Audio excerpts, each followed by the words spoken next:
ಗುರುರ್ವಿಷ್ಣು ಗುರುರ್ದೇವೋ ಮಹೇಶ್ವರಃ ಗುರುಸ್ಸಾಕ್ಷಾತ್ ಪರಂ ಬ್ರಹ್ಮ ತಸ್ಮೈ ಶ್ರೀ ಗುರವೇ ನಮಃ. ಓಂ ನಾರಾಯಣ ನಾರಾಯಣ. ಕಹಿ ಸುನಹಿ ಅಸ ಅಧಮ ನರ ಗ್ರಸೆ ಜಮೋಹ ಪಿಶಾಚ ಪಾಷಂಡಿ ಹರಿಪದ ವಿಮುಖ ಜಾನಹಿ ಜೂಠನ ಸಾಚ. ನಾಸ್ತಿಕರು ರಾಮನ ಭಗವತ್ ಚರಣಗಳಿಗೆ ವಿರೋಧವಾಗಿರುವವರು ಅಂದರೆ ನಾಸ್ತಿಕರು. ಪಾಷಂಡಿ ಅಂದರೆ ನಾಸ್ತಿಕರೇ, ಭಕ್ತಿರಹಿತರು, ಅಂಥವರು ಅಧಮ ಮನುಷ್ಯರು. ಏಕ ಬಾತ ನಹಿ ಮೋಹಿ ಸಹಾನಿ ನಹಿ ಮೋಹಿ ಸ್ವಹಾನಿ ಜದಪಿ ಮೋಹ ಬಸ ಕಹು ತುಮ ಜೋ ಕಹ ರಾಮ ಕೊವು ಆನ ಜಹಿ ಶ್ರುತಿ ಗಾವ ಧರಹಿ ಮನಿ ಧ್ಯಾನ. ಲೌಕಿಕ ಅಂದರೆ ನಾಸ್ತಿಕರು, ಮೋಹದಲ್ಲಿರುವವರು. ಕಹಹಿ ಸುನಹಿ ಅಸ ಅಧಮನರ, ನೀಚವಾದ ಮನುಷ್ಯರು ಹೀಗೆ ಮಾತಾಡ್ತಾರೆ, ಹೀಗೆ ಕೇಳ್ತಾರೆ. ಏನೆಂದು ಗ್ರಸೇಜ ಮೋಹ ಪಿಶಾಚ, ಯಾರಿಗೆ ಮೋಹವೆಂಬ ಪಿಶಾಚ ಹಿಡ್ಕೊಂಡು ಬಿಟ್ಟಿದೋ ಅಂಥವರೇ ಹೀಗೆ ಮಾತಾಡ್ತಾರೆ. ಪಾಷಂಡಿ ನಾಸ್ತಿಕರು, ಹರಿಪದ ವಿಮುಖ ಭಗವದ್ಭಕ್ತಿಗೆ ವಿರುದ್ಧರು. ಜಾನಹಿ ಜೂಟನ ಸಾಚ, ಅವರಿಗೆ ಸತ್ಯವೇನೋ ಸುಳ್ಳೇನೋ ವ್ಯತ್ಯಾಸ ಗೊತ್ತಿಲ್ಲ, ಎಲ್ಲವೂ ಒಂದೇ. ಹಾಗೆ ಬದುಕುವ ದುಷ್ಟರಿಗೆ ಅಜ್ಞಾನಿ, ಅಕೋವಿದ, ಯಾವ ಶಾಸ್ತ್ರಜ್ಞಾನವಿಲ್ಲ, ಅಂಧ ಅಭಾಗಿ, ಕುರುಡ. ಅಭಾಗಿ ಅಂದರೆ ಒಂದು ಅದೃಷ್ಟವೂ ಚೆನ್ನಾಗಿಲ್ಲ. ಕಾಯಿ ವಿಷಯ ಮುಕುರ ಮನಲಾಗಿ. ಲಂಪಟ ಕಪಟಿ ಕುಟಿಲ ವಿಶೇಷಿ, ವಿಷಯ ಭೋಗದಲ್ಲೇ ಹೆಚ್ಚು ಮುಳುಗಿರುತ್ತಾನೆ, ಕುಟಿಲ ಬುದ್ಧಿ ಇರುತ್ತದೆ. ಲಂಪಟ ಕಪಟಿ ಕುಟಿಲ ವಿಶೇಷಿ ಸಪನೆಹು ಸಂತ ಸಭಾ ನಹಿ ದೇಖಿ, ಕನಸುನಲ್ಲಿಯೂ ಸಜ್ಜನ ಸಾಂಗತ್ಯ ಮಾಡಲಿಲ್ಲ.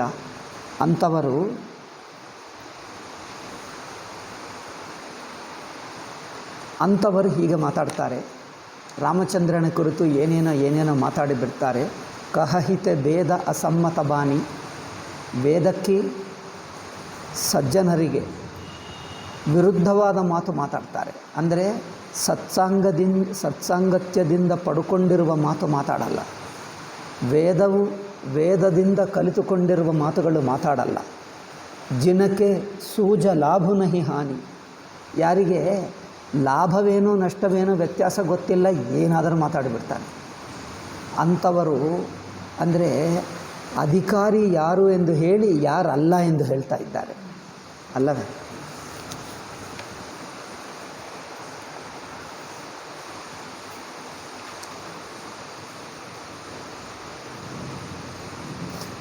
ಪಾರ್ವತಿ ಕೇಳಿದ್ದಾಳೆ, ರಾಮಚಂದ್ರ ದಶರಥನ ಮಗ ಒಬ್ಬನಿದ್ದಾನೆ,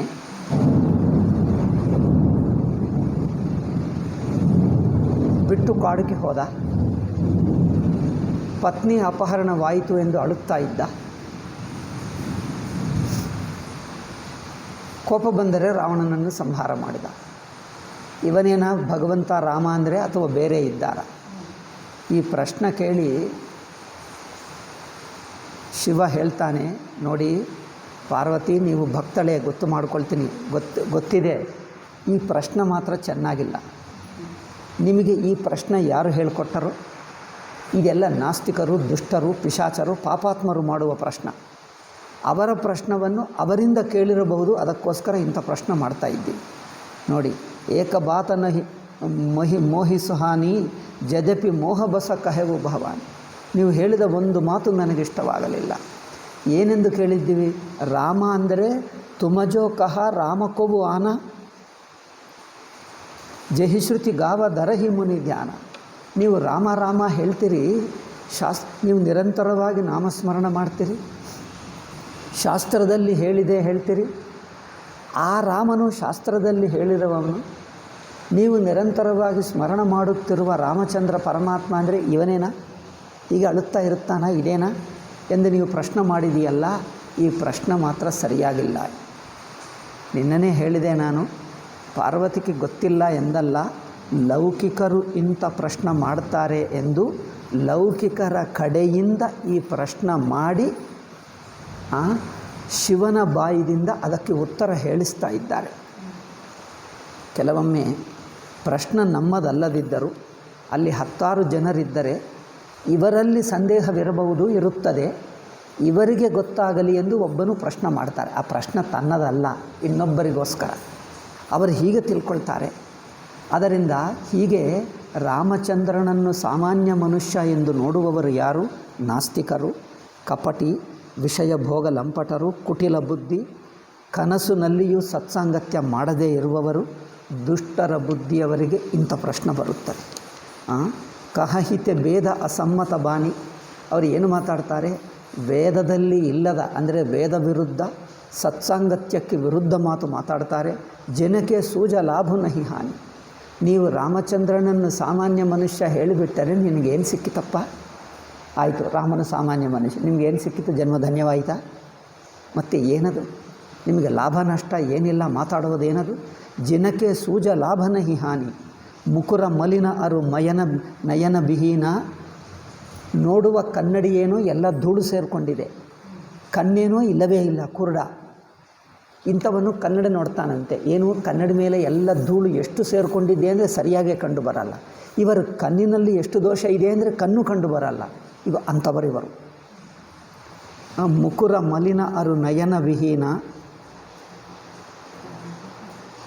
ರಾಮರೂಪ ದೇಕಹಿ ಕಿಮಿದೀನ. ಅವರು ರಾಮಚಂದ್ರನ ರೂಪ ಹೇಗೆ ಕಂಡು ಬರುತ್ತದೆ? ಅವರಿಗೇನು ಕಂಡು ಬರ್ತದೇನೋ? ರಾಮರೂಪ ದೇಕಹಿ ಕಿಮಿದೀನ. ಜಿನಕೆ ಅಗುಣನ ಸಗುಣ ವಿವೇಕ. ಸಗುಣ ಅಗುಣ ವ್ಯತ್ಯಾಸ ಗೊತ್ತಾಗಲ್ಲ ಅವರಿಗೆ. ಅಂದರೆ ನಿರ್ಗುಣವಾಗಿರುವ ಪರಮಾತ್ಮನೇ ಈ ಸಗುಣ ಸಾಕಾರವಾಗಿ ಅವತರಿಸಿ ತೋರ್ತಾ ಇದ್ದಾನೆ. ಈ ವ್ಯತ್ಯಾಸನೇ ಗೊತ್ತಾಗಲ್ಲ ಅವರಿಗೆ. ಮನುಷ್ಯನಾಗಿ ಕಂಡು ಬಂದರೆ ಮನುಷ್ಯನೇ ಹೇಳಿಬಿಡ್ತಾರೆ. ಏನಪ್ಪ ಮನುಷ್ಯನಾಗಿ ಕಂಡು ಬಂದರೆ ಮನುಷ್ಯ.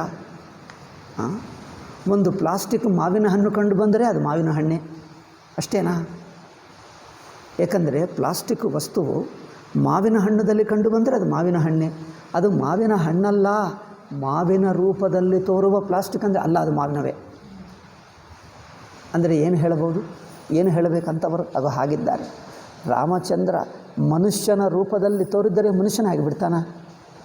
ಅದು ನೋಡಿ, ಇದು ಅವರಿಗೆ ಸಗುಣ ನಿರ್ಗುಣ ವ್ಯತ್ಯಾಸ ಗೊತ್ತಾಗ್ತಾ ಇಲ್ಲ. ಅಂದರೆ ತೋರುವ ರೂಪವೇ. ಭಗವಂತನಿಗೆ ವಿಗ್ರಹ ಕಟ್ಟಿದ್ದರೆ ನೋಡಿ, ವಿಗ್ರಹ ಮಾಡಿ ಮಂದಿರ ಕಟ್ಟಿದ್ದರೆ ಓ ಭಗವಂತ ಅಂದರೆ ಕಲ್ಲೇ. ಈಗ ಹೇಳುವವರು ಇಷ್ಟು ಪಾಪಾತ್ಮರು ಅಲ್ಲವೇ? ಇಷ್ಟೊತ್ತು ಬೈದರು ನೋಡಿ, ಸತ್ಸಾಂಗತ್ಯ ಇಲ್ಲ, ಮೂರ್ಖರು, ದುಷ್ಟರು, ಪಾಪಾತ್ಮರು ಹೀಗೆ ಮಾತಾಡ್ತಾರೆ. ಸೊ ಅವರಿಗೆ ಸಗುಣ ನಿರ್ಗುಣ ವ್ಯತ್ಯಾಸವೂ ಗೊತ್ತಾಗಲ್ಲ. ಯಾರಿಗೆ? ಈಗ ಈ ಕಾಲದಲ್ಲಿದ್ದಾರಲ್ಲ ಅವರೇ ವಿಗ್ರಹ ಧ್ವಂಸಕರು, ಮಂದಿರ ಒಡೆದು ಹಾಕುವವರಿದ್ದಾರೆ ನೋಡಿ, ಅವರೇ. ತುಳಸಿದಾಸ್ ಅವರನ್ನು ಹೇಳ್ತಾ ಇದ್ದಾನೋ ಏನೋ. ಜಿನಕ್ಕೆ ಅಗುಣನ ಸಗುಣ ವಿವೇಕ. ನಿರ್ಗುಣ ಸಗುಣ ವಿವೇಕವೇ ಇಲ್ಲ. ಜಲ್ಪಹಿ ಕಲ್ಪಿತ ವಚನ ಅನೇಕ. ಕಲ್ಪಿತವಾದ ಏನೇನೋ ಮಾತಾಡ್ತಾರೆ. ಕಲ್ಪಿತವಾದದ್ದು ತಲಾಬಾಲ ಇಲ್ಲದೆ ಮಾತಾಡ್ತಾರೆ. ಹರಿಮಾಯ ಬಸ ಜಗತ ಭ್ರಮಾಹಿ. ಭಗವಂತನ ಮಾಯಕ್ಕೆ ಸಿಕ್ಕಾಕ್ಕೊಂಡು ಹುಚ್ಚಾಗಿ ತಿರುಗುತ್ತಾ ಇದ್ದಾರೆ ಪ್ರಪಂಚದಲ್ಲಿ. ತಿನಹಿ ಕಹತ ಕಚು ಅಘಟಿತನಾಹಿ.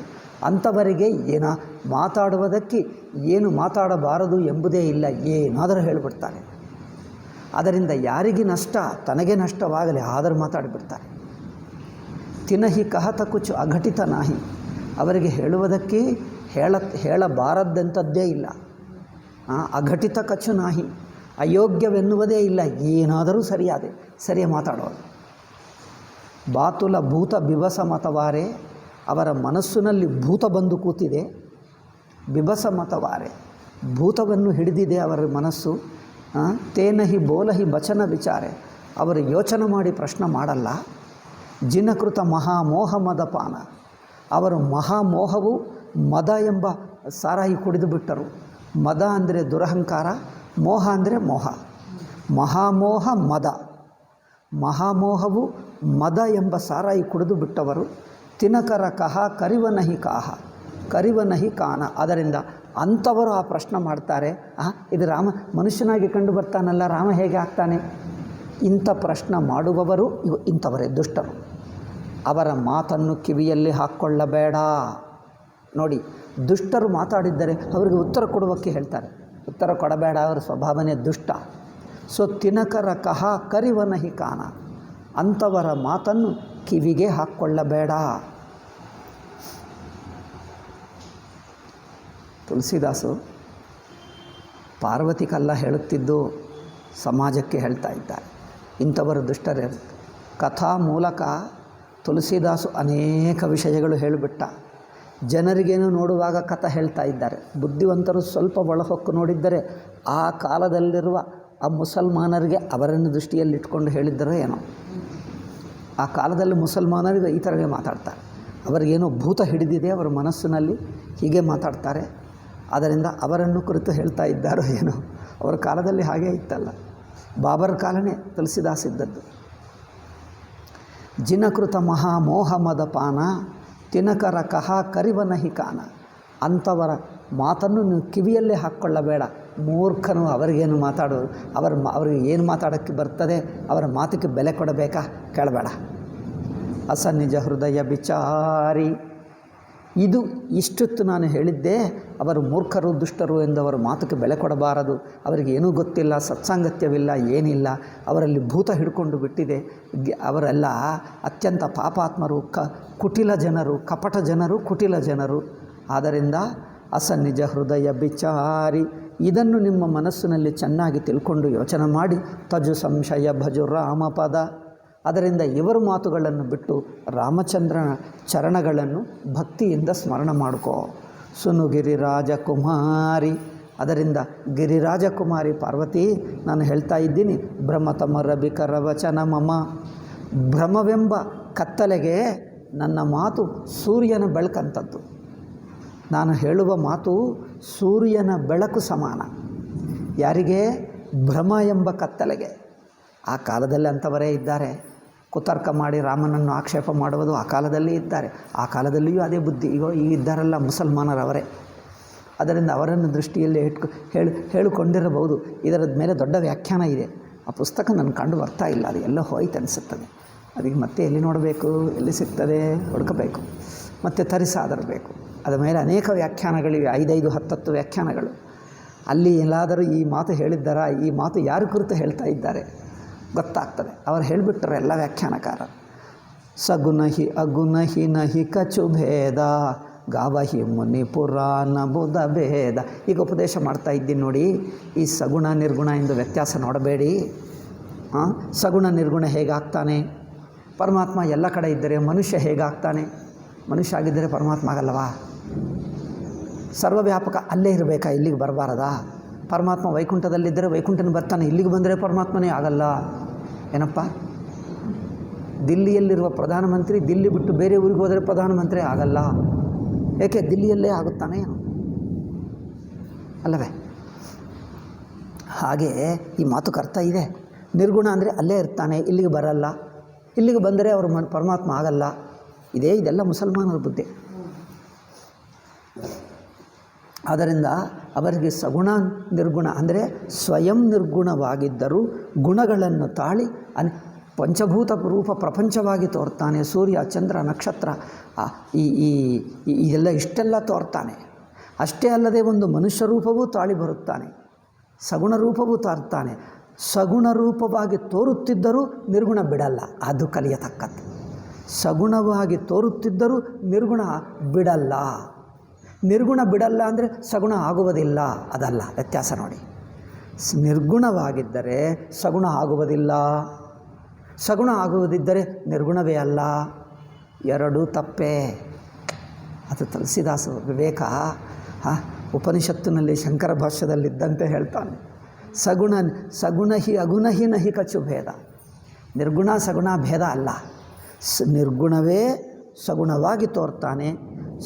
ಅಂದರೆ ನಿರ್ಗುಣವಾಗಿದ್ದರೆ ಸಗುಣ ತೋರುವುದಕ್ಕೆ ಅಡ್ಡಿ ಇಲ್ಲ, ಸಗುಣವು ತೋರಕ್ಕಾಗಲ್ಲ ಎಂದಿಲ್ಲ, ಸಗುಣವಾಗಿ ತೋರ್ತಾನೆ. ಸಗುಣವಾಗಿ ತೋರಿದರೆ ಈಗ ಅವರು ನಿರ್ಗುಣವೇ ಅಲ್ಲ, ಮನುಷ್ಯನಾಗಿ ಬಿಟ್ಟನಲ್ಲ, ಅದೂ ಅಲ್ಲ. ಅದು ಇರುತ್ತಾನೆ, ಇದಾಗಿ ತೋರ್ತಾನೆ, ಆದರೂ ಅದು ಇರ್ತಾನೆ. ಇದು ವಿಶೇಷ. ಇದು ಕಲಿಯತಕ್ಕದ್ದು. ಇದು ಸತ್ಸಾಂಗತ್ಯದಿಂದಲೇ ಗುರುಮುಖದಿಂದಲೇ ತಿಳಿಯಕ್ಕಾಗುತ್ತದೆ. ತಾನು ಏನೋ ಮಾತಾಡಿಬಿಟ್ಟು ಏನೋ ಉಲ್ಟಾ ತಿಲ್ಟಾ ಮಾತಾಡಿದರೆ ಅದು ಹೊಂದಲ್ಲ. ಸಗುನಹಿ ಅಗುನಹಿ ನಹಿ ಕಚ್ಚು ಭೇದ. ಐ ಥಿಂಕ್ ತುಳಸಿದಾಸು ಜನರು ಹೇಳ್ತಾರೆ, ಆ ಕಾಲದಲ್ಲೇ ಇದ್ದರಲ್ಲ ಆ ಮುಸಲ್ಮಾನರೆಲ್ಲ ಅಯೋಧ್ಯ ಮಂದಿರ ಒಡೆದು ಹಾಕಿದ್ದು ಇವರ ಕಾಲದಲ್ಲೇ. మరి ಇದೆಲ್ಲ ತುಳಸಿದಾಸು ಒಂದು ಕಡೆಯೂ ಹೇಳಲಿಲ್ಲವೇಕೆ? ಹೇಳ್ತಾರೆ. ತುಳಸಿದಾಸು ರಾಮಾಯಣ ಬರೆಯುತ್ತಾ ಇದ್ದಾರೆ, ರಾಮಾಯಣನೇ ಹೇಳ್ಕೊಂಡು ಹೋದರು. ಅವರನ್ನು ಬೈದು ಈ ಪುಸ್ತಕ ಹಾಳು ಮಾಡೋದು ಏಕೆ ಎಂದವರು ಬರೆಯಲಿಲ್ಲ ಎಂದು ನಾನೇ ಹೇಳುತ್ತಿದ್ದೆ. ನಂತರ ಗಮನಿಸಿದ್ದರೆ ಅನಿಸುತ್ತದೆ ಇದು ನೇರಾಗಿ ಹೇಳಲ್ಲ, ಪರೋಕ್ಷವಾಗಿ ಹೇಳಿರಬಹುದು ಎಂದು ಅನಿಸುತ್ತದೆ. ನಾನು ವ್ಯಾಖ್ಯಾನ ನೋಡಿ ಹೇಳ್ತೀನಿ. ಆ ಕಾಲದಲ್ಲಿ ಅವರಿಗೆ ಕುತರ್ಕ, ಅವರ ವಿತಂಡವಾದ, ಅವರ ದುಷ್ಟತ್ವ ಅದೆಲ್ಲ ಮನಸ್ಸಿನಲ್ಲಿಟ್ಕೊಂಡು ಅವರು ಸತ್ಸಾಂಗತ್ಯ ಇಲ್ಲದವರು, ಪಾಪಾತ್ಮರು, ದುಷ್ಟರು. ಅವರ ಮಾತನ್ನು ಕಿವಿಯಲ್ಲಿ ಹಾಕ್ಕೊಳ್ಳಬೇಡ, ಅವರ ಮಾತುಗೆ ಬೆಲೆನೇ ಕೊಡಬೇಡ. ಅವರ ಮಾತು ಕೇಳಿ ನಿನ್ನ ರಾಮನನ್ನು ನೀವು ಸಂದೇಹ ಮಾಡಬೇಡ. ಅದು ಶಿವವಿಷ್ಣುವನ್ನು ಭೇದ ನೋಡಬೇಡ, ಸಗುಣ ನಿರ್ಗುಣ ಭೇದ ನೋಡಬೇಡ. ತುಳಸಿದಾಸಿ ನೋಡಿ, ಶಿವ ವಿಷ್ಣು ಭೇದ ಅಲ್ಲ, ಸಗುಣ ನಿರ್ಗುಣ ಭೇದ ಅಲ್ಲ. ಈ ಎರಡೂ ವ್ಯತ್ಯಾಸ ನೋಡಬೇಡ. ಆ ಕಾಲದಲ್ಲಿ ಎರಡೂ ಇದ್ದರು. ವಿಷ್ಣುವನ್ನಿಟ್ಕೊಂಡು ಶಿವ ಬೇರೆ, ಶಿವನನ್ನಿಟ್ಕೊಂಡು ವಿಷ್ಣು ಬೇರೆ, ಅದೊಂದು ಪದ್ಧತಿ. ನಿರ್ಗುಣವಾಗಿದ್ದರೆ ಸಗುಣವಾಗಲ್ಲ, ಸಗುಣವಾಗಿದ್ದರೆ ನಿರ್ಗುಣವಾಗಲ್ಲ. ಇದು ಮುಸಲ್ಮಾನರ ಬುದ್ಧಿ, ಕ್ರೈಸ್ತ ಜನರ ಬುದ್ಧಿ. ಅದರಿಂದ ಇವರು ಈ ಇಬ್ಬರನ್ನೂ ಖಂಡಿಸುತ್ತಾ ಉತ್ತರ ಹೇಳಿದ್ದಾರೆ ಅನಿಸುತ್ತದೆ. ನೇರಾಗಿ ಹೇಳಲ್ಲ, ಪರೋಕ್ಷವಾಗಿ ಪಾರ್ವತಿ ಹೆಸರಿಟ್ಟು ಹೇಳ್ತಾನೆ. ಬಟ್ ಇವ್ರ ಉದ್ದೇಶ ಅದು. ಸಗುನಹಿ ಅಗುನಹಿ ನಹಿ ಕಚ್ಚು ಭೇದ. ಸಗುಣಕ್ಕೆ ನಿರ್ಗುಣಕ್ಕೆ ಭೇದವಿಲ್ಲ. ನಾವು ಸಗುಣ ಮಾಡ್ತಾ ಇದ್ದೀವಿ, ಅಯ್ಯೋ ತಪ್ಪು. ಸಗುಣ ಮಾಡಿದ್ರೆ ತಪ್ಪ? ಅದೇ ಪರಮಾತ್ಮ. ಅದೇ ಪರಮಾತ್ಮ ಸಗುಣವಾದರೆ ನಿರ್ಗುಣವಿಲ್ಲವಾದರೆ ನಿರ್ಗುಣನೂ ಇದ್ದಾನೆ. ಮತ್ತು ನಿರ್ಗುಣ ಇದ್ದರೆ మరి ನಿರ್ಗುಣವು ಸಗುಣವೇ ಹೇಗೆ ಆಗ್ತಾನೆ? ಅಂದರೆ ನಿರ್ಗುಣ ಕಲ್ಕೊಂಡು ಬಿಟ್ಟನ ಏನಪ್ಪ? ನಿರ್ಗುಣವು ಸಗುಣವಾದರೆ ಏನಾಗ್ತದೆ? ನಿರ್ಗುಣ ಕಲ್ಕೊಂಡು ಬಿಟ್ಟನ? ಅಲ್ಲ, ನಿರ್ಗುಣ ಏನು ಕಲ್ಕೊಂಡಿಲ್ಲ, ಹಾಗೇ ಇರ್ತಾನೆ. ಅಯ್ಯೋ, ನಿರ್ಗುಣವೂ ಇದ್ದಿದ್ದರೆ ಮತ್ತು ಸಗುಣ ಹೌದು. ನಿರ್ಗುಣವು ಒಂದು ಚೂರು ವ್ಯತ್ಯಾಸವಾಗಲ್ಲ, ಒಂದು ಚೂರು ಕಲ್ಕೊಳ್ಳಲ್ಲ. ಹಾಗೇ ಸಚ್ಚಿದಾನಂದಂ ಸರ್ವವ್ಯಾಪಕ ಸಚ್ಚಿದಾನಂದ ನಿರ್ಗುಣ ಸ್ವರೂಪ ಇದ್ದುಕೊಂಡು ಸಗುಣ ತೋರ್ತಾನೆ. ತೋರಿದರೂ ಸಗುಣ ಸ್ವರೂಪ, ಸಗುಣವಾಗಿ ತೋರಿದ್ದರೂ ನಿರ್ಗುಣ ಎಲ್ಲಿ ಹೋಗಲ್ಲ ಅಲ್ಲವೇ? ಸಗುಣವಾಗಿದ್ದರೂ ನಿರ್ಗುಣ ಹೋಗಲ್ಲ, ನಿರ್ಗುಣವಾಗಿದ್ದರೂ ಸಗುಣವಾಗಿ ತೋರಲ್ಲ ಎಂದಲ್ಲ. ಅಂದರೆ ನಿರ್ಗುಣಕ್ಕೆ ಸಗುಣವಾಗಿ ತೋರುವ ಸಾಮರ್ಥ್ಯವಿಲ್ಲವಾ? ಏಕೆ ಅವರು ಅಷ್ಟು ಕಮ್ಮಿಯಾಗಿ ಬಿಟ್ಟನ? ಅವರು ಹೇಳ್ತಾರೆ, ನಮ್ಮ ಗಾಡು ನಮ್ಮ ಅಲ್ಲ, ಅಲ್ಲಿ ಸ್ವರ್ಗದಲ್ಲಿರುತ್ತಾನೆ, ಮನುಷ್ಯ ರೂಪ ಧರಿಸುವುದೇ ಅಲ್ಲ. ಇದೆಲ್ಲ ನೀವು ಮಾಡುತ್ತಿದ್ದು ಕಲ್ಲು, ಇದು ದೇವರೇ ಅಲ್ಲ ಎಂದು ಹೇಳ್ತಾರೆ. ಏನಪ್ಪ, ಮನುಷ್ಯ ಅಲ್ಲೇ ಇದ್ದರೆ ಇಲ್ಲಿ ಬಂದರೆ ಅವರು ಭಗವಂತ ಆಗಲ್ಲವೇನು? ಅವರು ಭೂಲೋಕಕ್ಕೆ ಬರಲ್ಲ, ಅಲ್ಲೇ ಇರ್ತಾನೆ. ಇಲ್ಲಿ ಬಂದರೆ ಏನಾಗ್ತದೆ? ಅಯ್ಯೋ ಅವ್ರು ಏನಾಶ ಸತ್ತು ಹೋಗ್ತಾನೋ ಏನೋ, ಅವ್ರಿಗೆ ಭಯ. ಅವ್ರು ಅಲ್ಲಾಕಿ ಅವ್ರ ಗಾಡಿಗೆ. ಅದು ಏನರ್ಥಪ್ಪ? ಇದು ನೋಡಿ ತುಳಸಿದಾಸ್ ಎಷ್ಟು ಚೆನ್ನಾಗಿ ಹೇಳಿ. ಸಗುನಹಿ ಅಗುನಹಿ ನಹಿ ಕಚು ಭೇದ ಗಾವಹಿ ಮುನಿ ಪುರಾಣ ಬುಧ ಭೇದ. ಇದನ್ನು ಯಾರು ಹೇಳ್ತಾ ಇದ್ದಾರೆ? ಯಾರೋ ಲೌಕಿಕರಲ್ಲ, ಮುನಿಗಳು. ಪುರಾಣ ಹೇಳ್ತದೆ, ಜ್ಞಾನಿಗಳು ಹೇಳ್ತಾರೆ, ವೇದ ಹೇಳ್ತದೆ. ವೇದಶಾಸ್ತ್ರಗಳು ಹೇಳ್ತಾ ಇವೆ, ಜ್ಞಾನಿಗಳು, ಭಕ್ತರು, ಸಿದ್ಧಪುರುಷರು, ಋಷಿಗಳು, ಮುನಿಗಳು ಎಲ್ಲರೂ ಹೇಳ್ತಾ ಇದ್ದಾರೆ. ಏನು? ಸಗುಣ ನಿರ್ಗುಣಕ್ಕೆ ವ್ಯತ್ಯಾಸ ಮಾಡಬೇಡ. ನೀವು ಸಗುಣ ಮಾಡುತ್ತಾ ಇದ್ದರೆ ಅದು ನಿರ್ಗುಣವೇ ಆಗುತ್ತದೆ. ಸಗುನಹಿ ಅಗುನಹಿ ನಹಿ ಕಚ್ಚು ಭೇದ ಗಾವಹಿ ಮುನಿ ಪುರಾಣ ಬುಧ ಭೇದ. ಅಗುಣ ಅರೂಪ ಅಲಖ ಅಜಜೋಯಿ. ಯಾರು ತನ್ನ ಸ್ವರೂಪದಲ್ಲಿ, ಅಂದರೆ ತನ್ನ ದೃಷ್ಟಿಗೆ ಇನ್ನೊಂದಿಲ್ಲ, ಅದರಿಂದ ನಿರ್ಗುಣ. ತಾನಾಗಿ ಒಂದಿರುತ್ತಾನೆ. ಇನ್ನೊಬ್ಬರಿಗೆ ನನ್ನ ಮುಖ ಇನ್ನೊಬ್ಬರಿಗೆ ಕಂಡು ಬರುತ್ತದೆ, ನನಗೆ ಕಂಡು ಬರುತ್ತದೆ. ಅಂದರೆ ನನಗೆ ಕಂಡು ಬರಲ್ಲ, ಅವರಿಗೆ ಕಂಡು ಬರುತ್ತದೆ. ಅವರಿಗೆ ಕಂಡು ಬಂದರೂ ನಾನು ಇಲ್ಲ ಎಂದು ಹೇಳೋಕ್ಕಾಗಲ್ಲ, ಇದ್ದೇನೆ. ಆ ರೂಪ ಇನ್ನೊಬ್ಬರಿಗೆ ತೋರ್ತದೆ, ತನಗೆ ಇಲ್ಲ. ತನ್ನ ಹೈಟ್ ತನಗೆ ಕಂಡು ಬರ್ತದೆ. ಏಕೆ? ತನಗೆ ಇನ್ನೊಬ್ಬರು ಹೋಲಿಸಿದ್ದರೆ ಅವನು ಉದ್ದ ಆಗಿದ್ದಾನ, ಕುಳ್ಳಾಗಿದ್ದಾನ ಏನು ಹೇಳೋಕ್ಕಾಗ್ತದೆ. ಇನ್ನೊಬ್ಬರು ಇಲ್ಲದೇ ಇರುವಾಗ ಏನೆಂದು ಹೇಳಬೇಕು? ತಾನೇ ತಾನು. ಹಾಗೆ ತನ್ನ ಸ್ವರೂಪದಲ್ಲಿ ನಿರ್ಗುಣವೇ ಆಗಿದ್ದರೂ ಭಕ್ತರ ದೃಷ್ಟಿಗೆ, ಲೋಕದೃಷ್ಟಿಗೆ ಸಗುಣವಾಗಿ, ಪ್ರಪಂಚವಾಗಿ ತೋರ್ತಾನೆ. ಇನ್ನೊಂದು, ಪರಮಾತ್ಮ ಸಗುಣ ಸಾಕಾರವೇ ಆಗಿಬಿಟ್ಟರೆ, ನಿರ್ಗುಣವಲ್ಲ ಅಂದರೆ ಶಾಸ್ತ್ರ ಹೇಳ್ತದೆ. ಇದು ನೋಡಿ, ಕಣ್ಣು, ಪರಮಾತ್ಮ ಸಗುಣ ಅಂದರೆ ಒಂದು ಮನುಷ್ಯ ರೂಪವೋ ವಿಗ್ರಹ ರೂಪವೋ ಆಗಿದ್ದರೆ ಕಣ್ಣಿನಿಂದ ನೋಡ್ತಾನೆ.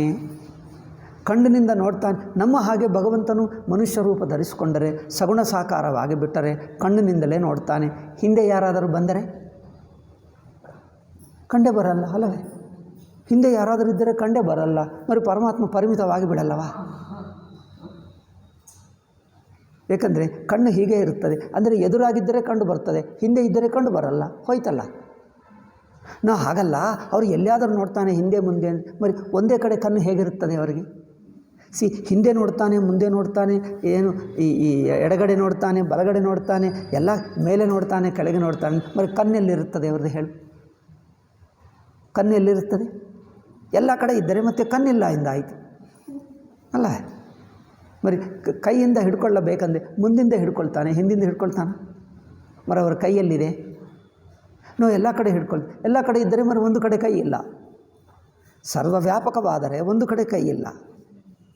ಅಂದರೆ ಎಲ್ಲ ಕಡೆ ಇದ್ದರೂ ಒಂದನ್ನುವುದು ಭಕ್ತರಿಗೋಸ್ಕರ ತೋರುವುದಕ್ಕೆ ಇರುವುದು ಮಾತ್ರ. ಎಲ್ಲ ಕಡೆ ನೋಡ್ತಾನೆ.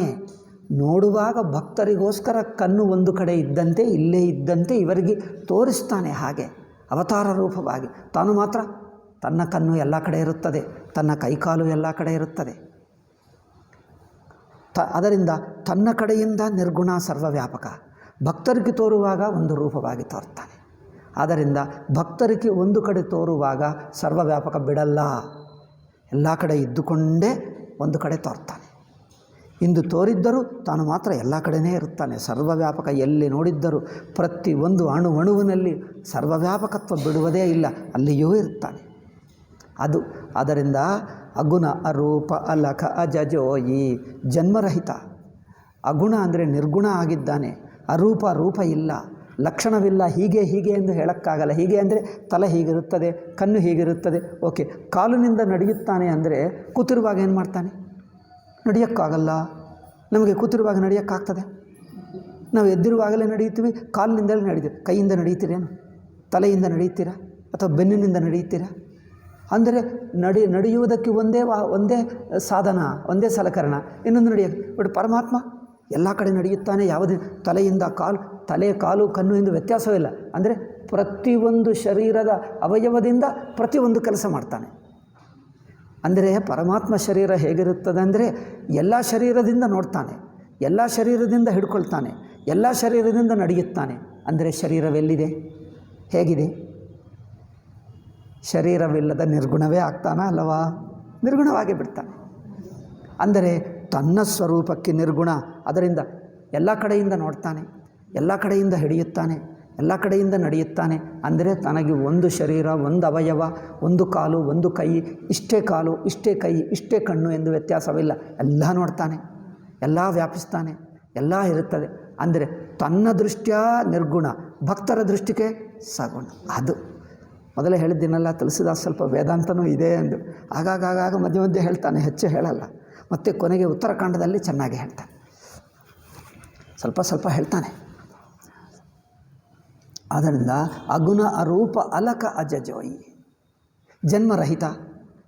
ಅಂದರೆ మరి ಅವತಾರ ಅದೇ ಅವತಾರ ಲೋಕದೃಷ್ಟಿಗೋಸ್ಕರ. ತಾನು ಕೌಸಲ್ಯ ದಶರಥನಿಗೆ ಹುಟ್ಟುವಕ್ಕೆ ಮುಂಚೆ ರಾಮ ಇರಲಿಲ್ಲವ? ನಂತರ ರಾಮಾಯಣ ಕಥಾ ಮುಗಿದ ನಂತರ ಈಗ ರಾಮ ಇರಲ್ಲವ?